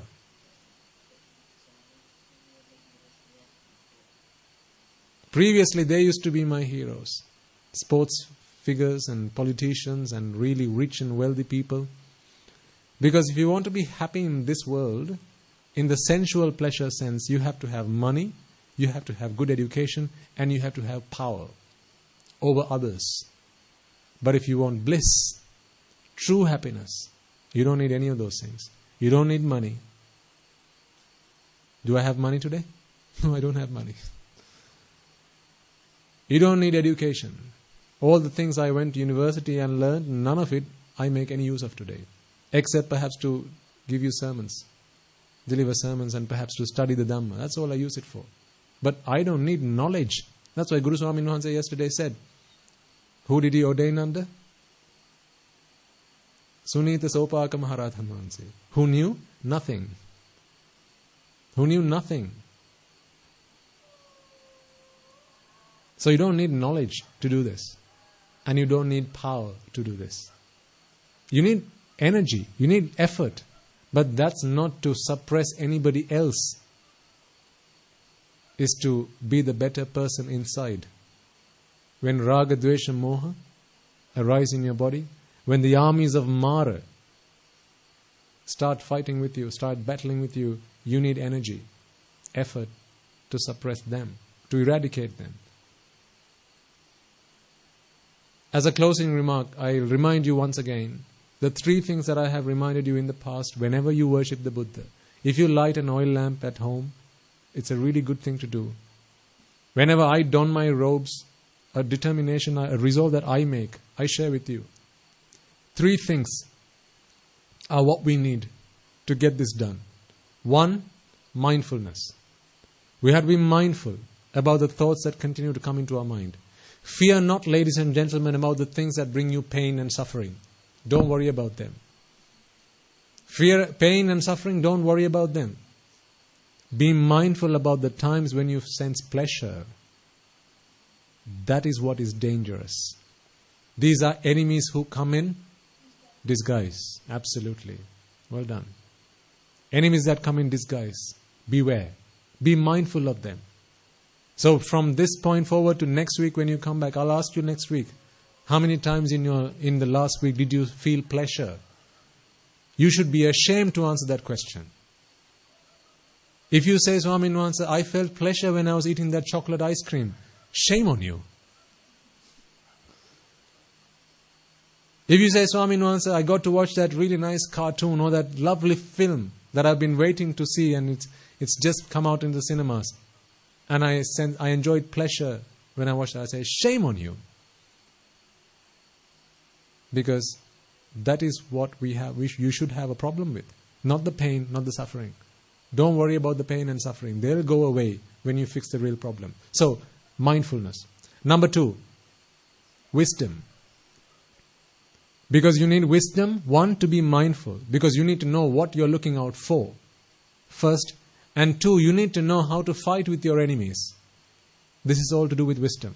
Because if you don't know how to fight with your enemies, knowing that you're in front of an enemy is no good. What do I do now? Oh dear, I don't know how to fight this guy. That's no good. You need to know how to fight your enemy. You need to know which weapons to use. And then thirdly and finally, you need energy, effort. This is not physical energy, not physical effort. You could be bedridden for all you like. That doesn't matter.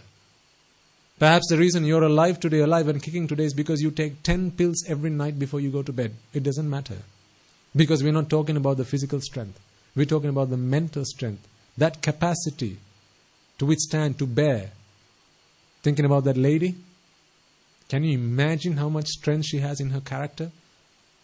Wow. That strength of character. Not one tear came out of her eyes. Not one tear. When she was talking about the things that she had to go through in her life. If it were you and I, when we start to talk about our lives and the things that have happened to us, you'd be sobbing, right?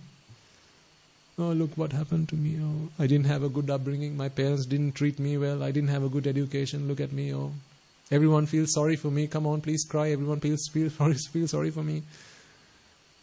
How pathetic. In the face of courageous people like that, how pathetic. The only thing that brought a tear to her eye was when her daughter turned around and said, Ammi, I will not make you regret all the hard work and labor that you did for me. I will make this my last birth. I want you all to do the same. Think about all the things you parents have done for you, ladies and gentlemen. Children, all the things your parents do for you. Especially those who've been coming along on this path in the Dhamma. I will guarantee what your parents want from you is not to be the best in school. It's not to be the richest person in town. It's not to be the wealthiest or the strongest person. It's not to be the fastest in school or number 1 in class. That's not what your parents want from you. It's to be a good person. To be good to others.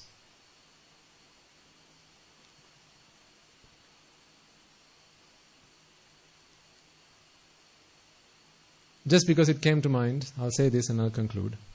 It's something I told our monks recently because every day we have a session, about a 2-hour session, where we do all sorts of events with our monks and we give them advice and we talk to them. We get advice from young monks as well. So you should come sometime. The last time I spoke to our monks, I said, Swami Nuansa, stop trying to practice the path. In other words, I'll say this in Sinhala because I'm not sure how I can express this clearly in English. I said, Maga wadan එක නවත්තලා ගුණ වඩන්න පටන් ගන්න. ගුණ වඩනකොට මග වැඩෙයි. ගුණ වඩනකොට මග වැඩෙයි. නිකම්ම.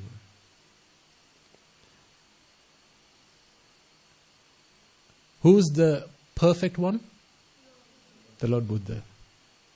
Is there anyone above him in terms of wisdom, in terms of the happiness that he found? No. That is the pinnacle, right, of all success in the entire universe. That's the pinnacle of success. How did someone get to that stage? Is it by trying to do good to oneself or by trying to do good to others? Absolutely. Do to others, ladies and gentlemen. Do as much as you can to others. Do good to others as much as you possibly can. The philosophy of the Buddhist philosophy is give and you shall receive. Do as much good as you can to others, and without you even having to ask for it, you will receive in return. That's automatic. So if someone dedicates their life to the benefit of others, to the good of others, to the well-being of others, an entire samsara to the good of others, for the benefit of others, what is the end result? Receiving the ultimate success there is in return. The pinnacle of success, becoming a Supreme Buddha. So how does one become an Arahant then? What should you do? Do good to others. Be kind to others. If you see someone else suffering, go and help them. Don't walk past a poor man, a poor beggar. Give them something, whatever you might have. If it's your lunch packet, offer it to them. It doesn't matter what they might do with it afterwards. That's not your concern. Do as much as you can to others. I'll talk about that again next week if we find time, but because I'm conscious of time and I want to bring the sermon to an end. But it's just something that came to mind, and why I instructed our monks to stop practicing the path and start cultivating values. The path will cultivate automatically. That will just happen. I'll elaborate on that next week. Okay.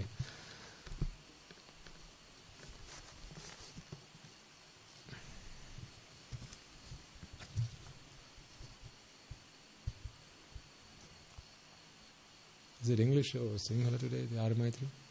Sinhala, madam? Okay.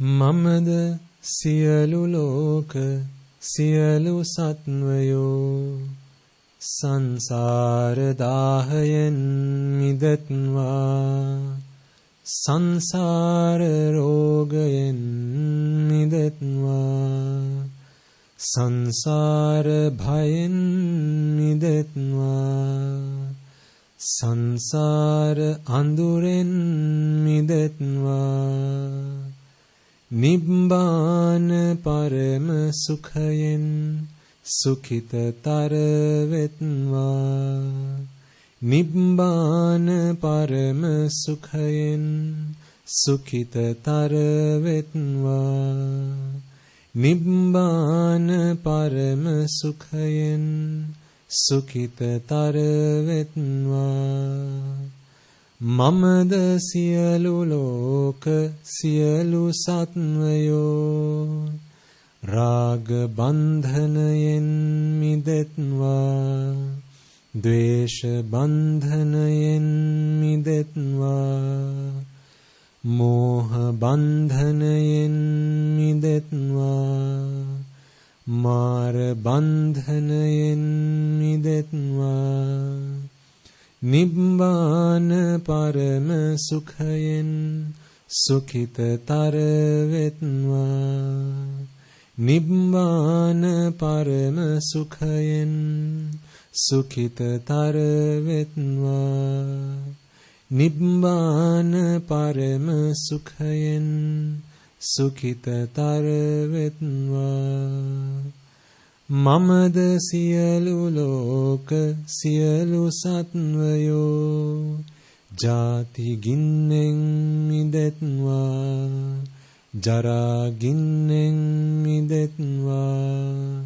Vyadhi ginnen midetva Marana ginnen midetva Nibbana parama sukhayen Sukhita taravetva නිබ්බාන පරම සුඛයෙන් දුකිතතර වෙත්වා නිබ්බාන පරම සුඛයෙන් සුඛිතතර වෙත්වා මමද සියලු ලෝක සියලු සත්වයෝ ශෝක ගින්නෙන් මිදෙත්වා පරිදේවයෙන් මිදෙත්වා දුක්ඛ ගින්නෙන් මිදෙත්වා දෝමනස්සයෙන් මිදෙත්වා උපායාසයෙන් මිදෙත්වා යම් පිච්ඡං නලබති තම්පි දුක්ඛයෙන් මිදෙත්වා සංඛිත්තේන පංචෝපාදානස්කන්ධයෙන් මිදෙත්වා නිබ්බාන පරම සුඛං නිබ්බාන පරම සුඛයෙන් සුඛිතතර වෙත්වා නිබ්බාන පරම සුඛයෙන් සුඛිතතර වෙත්වා කාම ලෝක අනාතයි එයින් මිදෙත්වා රූප ලෝක අනාතයි එයින් මිදෙත්වා අරූප ලෝක අනාතයි එයින් මිදෙත්වා සියලු ලෝක අනාතයි එයින් මිදෙත්වා අතහැරීම නාතයි අතහැරීම වෙත්වා නොඇල්ම නාතයි නොඇල්ම වෙත්වා මිදීම නාතයි මිදීම වෙත්වා නිවනම නාතයි නිවනම වෙත්වා නිවනම නාතයි නිවනම වෙත්වා නිවනම නාතයි නිවනම වෙත්වා නිවනම නාතයි නිවනම වෙත්වා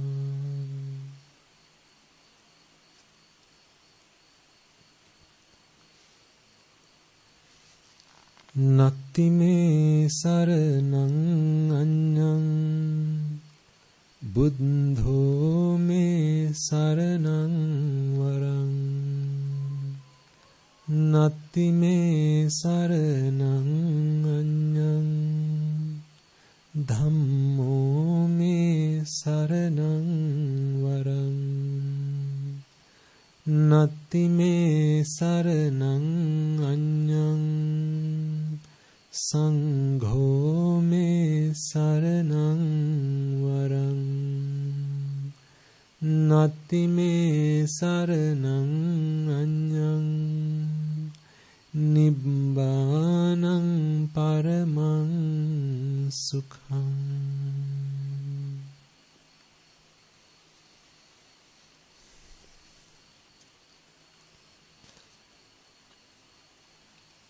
I'm going to give you a homework for next week.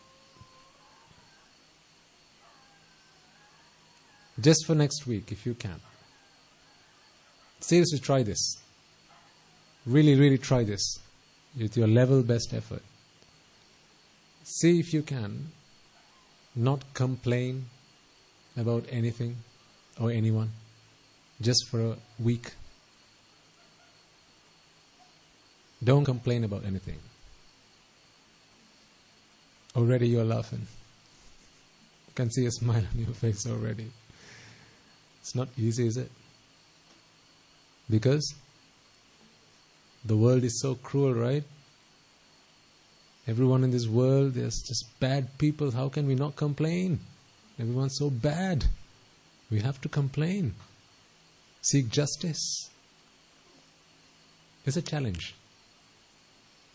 If you want to do justice to the Dhamma, if you want to make an offering to the Dhamma, if you want to make an offering to the Buddha, if you want to make an offering to the Arya Maha Sangha, how about that offering? You don't even have to bring flowers next week. Don't worry about the joss sticks. Don't worry about the lamps. Leave them all behind. If you can next week, when I ask you, were you able to spend a week without complaining?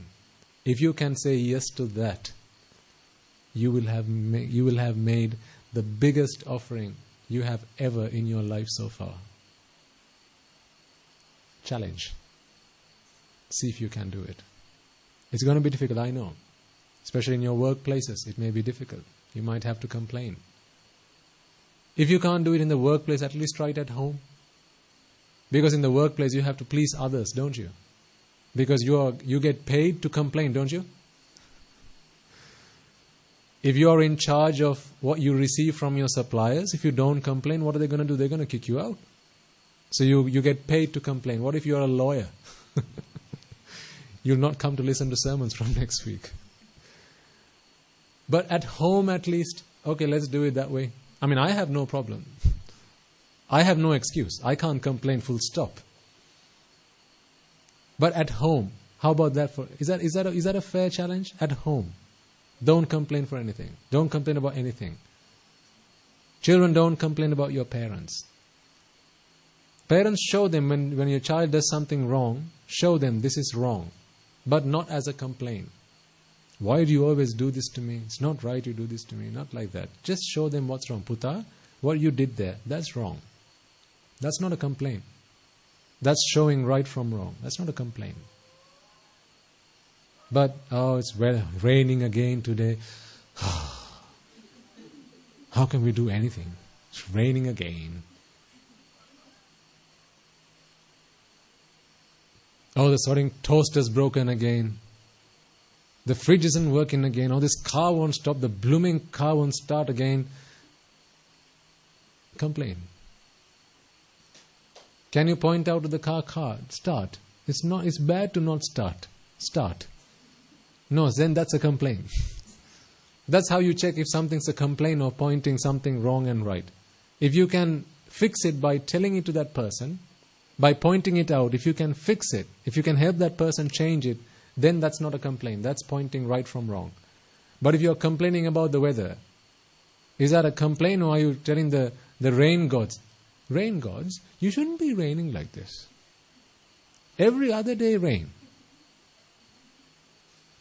Is that going to work? No, then it's a complaint. So challenge. Try and spend 1 week.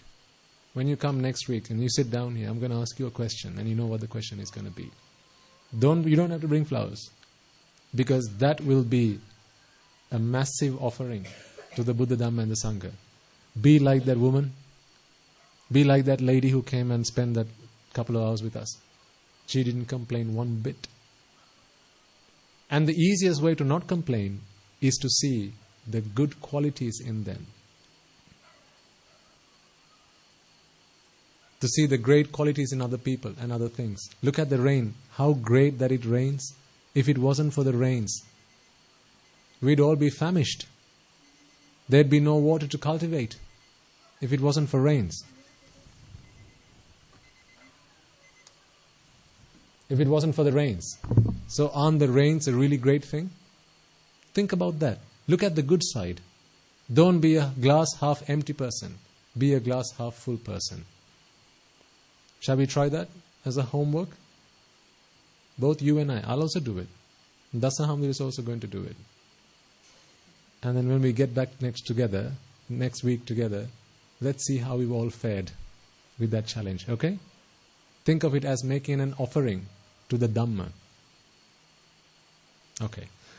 So let us take a moment to transfer merits to all those who deserve the merits, and then we'll conclude the sermon.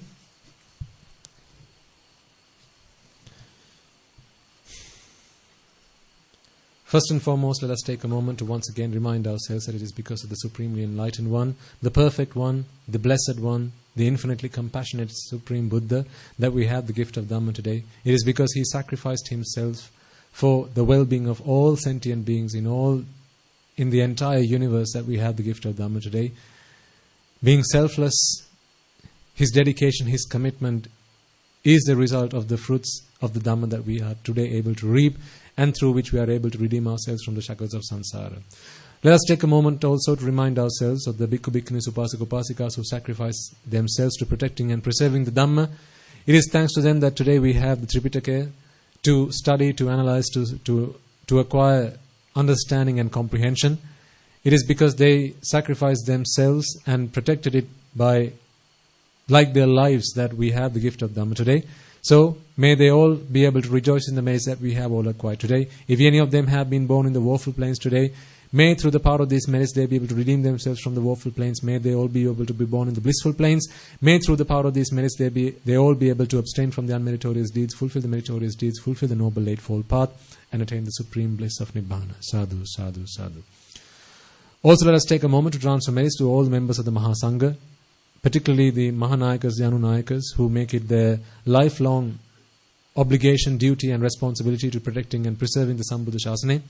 May they all be able to rejoice in the merits that we have all acquired today, as well as Bhikkhu, Bhikkhunis, Upasaka, Upasikas, people, men and women just like yourselves, who dedicate their lives to practicing the Dhamma, to developing, cultivating the Dhamma, and transforming their lives, as well as propagating and promoting this Dhamma to other sentient beings for their liberation, for their emancipation.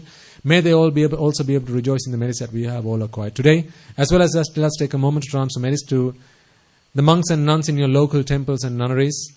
Remind yourselves again, ladies and gentlemen, that although you may come along once a week, perhaps twice or thrice a week, take part in sermons, offer alms and so on and so forth, it is because of the monks and nuns in your local temples, your local nunneries, that you are able to seek the help and support that they are only more than willing to help, only more than willing to extend to you. There are also men and women who dedicated their lives to developing the Noble Eightfold Path and attaining the bliss of Nibbana. However, today they have set aside some of the time that they decide to dedicate when they don robes to your betterment, to your benefit, to your well-being. Take a moment to remind yourselves about that, to be grateful for all that they do for you, and with that thought in mind, let us transfer all these merits that we have all acquired to all of them. If any of them have been born in the woeful plains, may these, through the power of these merits, they be able to redeem themselves from the woeful plains. May these merits help them to abstain from the unmeritorious deeds, fulfill the meritorious deeds, fulfill the Noble Eightfold Path, and attain the supreme bliss of Nibbana. Sadhu, sadhu, sadhu. Also, let's take a moment to transfer merits to the Devas, Brahmas, spirits, demons, and the dead that we invited at the start of this sermon, those beings who will have been of help and support and assistance to us throughout our samsara, those beings at whose mercy we might have been many, countless, infinite number of times in samsara. Let us transfer merits to them. If any of them have been born in the woeful plains, may these merits help them to be born in the blissful plains. May through the power of these merits they abstain from the unmeritorious deeds, fulfill the meritorious deeds, fulfill the Noble Eightfold Path, and attain the supreme bliss of Nibbana. Sadhu, sadhu, sadhu. Also, let us take a moment to transfer merits to your parents in this birth, as well as parents in your previous births, teachers, and anyone that might have helped in your formative years to bring you up, to make you and help you become a law-abiding citizen of this country, to be grateful, to be kind, to be generous, to be benevolent to other people, showing you right from wrong, to all those people who might have touched your life in positive ways. Let us take a moment to transfer merits to them as well. If any of them have today been born in the woeful plains, may through the power of these merits they be able to redeem themselves from those woeful plains. May through the power of these merits they be able to abstain from the unmeritorious deeds, fulfill the meritorious deeds, fulfill the Noble Eightfold Path, and attain the supreme bliss of Nibbana. Sadhu, sadhu, sadhu. Also, let us take a moment to transfer merits to all those men and women who made this event a success, who enabled this sermon, who made this sermon possible by arranging the facilities, perhaps by offering you transport to be here today, perhaps by inviting you to be here today, perhaps by ushering you to a seat, perhaps by offering you a glass of water, or perhaps by sating your hunger if you were thirsty or if you were hungry when you arrived here. In any way, shape or form, if anyone has contributed to making this event possible, if anyone has contributed in any way, shape or form to make your listening experience comfortable, the time that you have spent here comfortable, may they all be able to rejoice in the merits that we have all acquired today. Particularly those who are involved and engaged in coordinating these sermons, in organizing these sermons. Let us take a moment to transfer merits particularly to them as well as those monks and anagarikas who have taken great effort to prepare this stage on which we have today been seated to as an offering to the Dhamma. May they all be able to rejoice in the merits that we have all acquired today. May through the power of these merits they be able to abstain from the unmeritorious deeds, fulfill the meritorious deeds, fulfill the noble eightfold path, and attain the supreme bliss of Nibbana. Sadhu, sadhu, sadhu.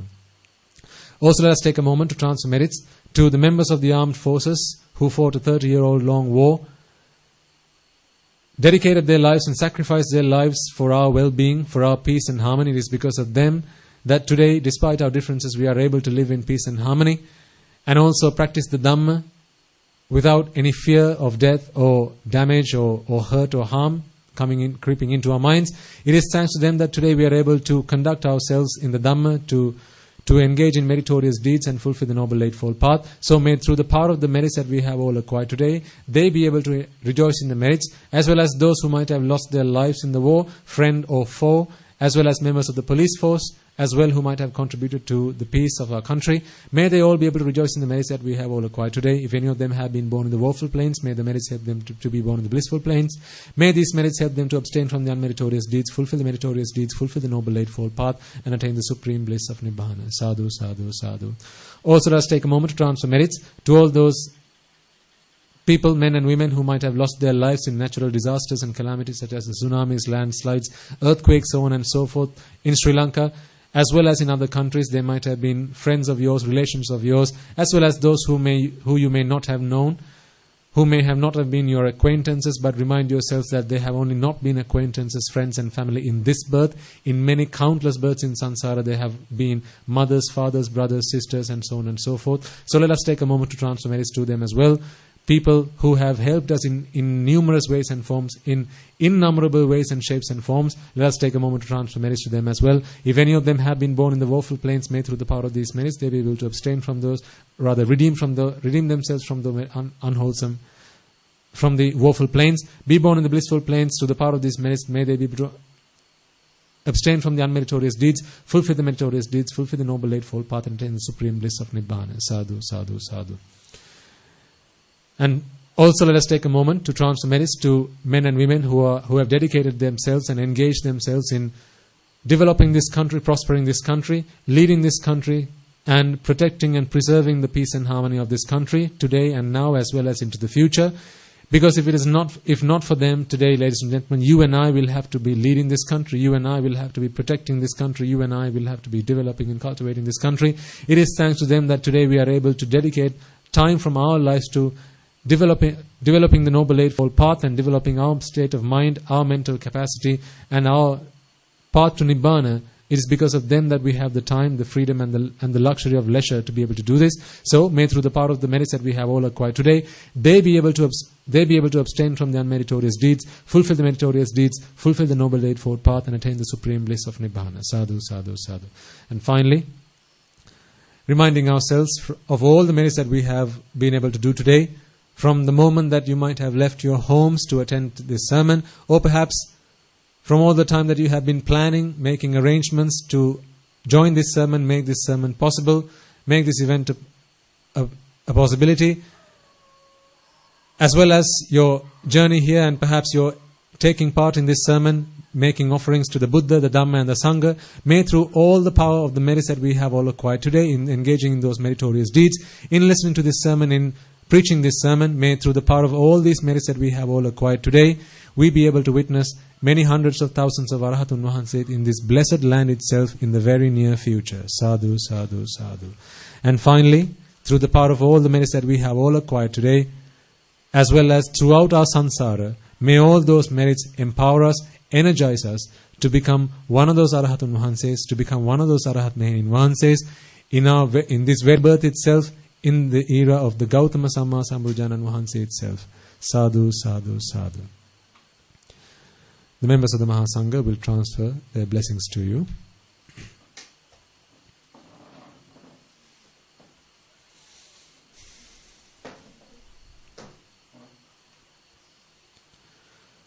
Raga ginnen nidetva Dvesha ක්ලේශගින්නෙන් මිදෙත්වා මෝහගින්නෙන්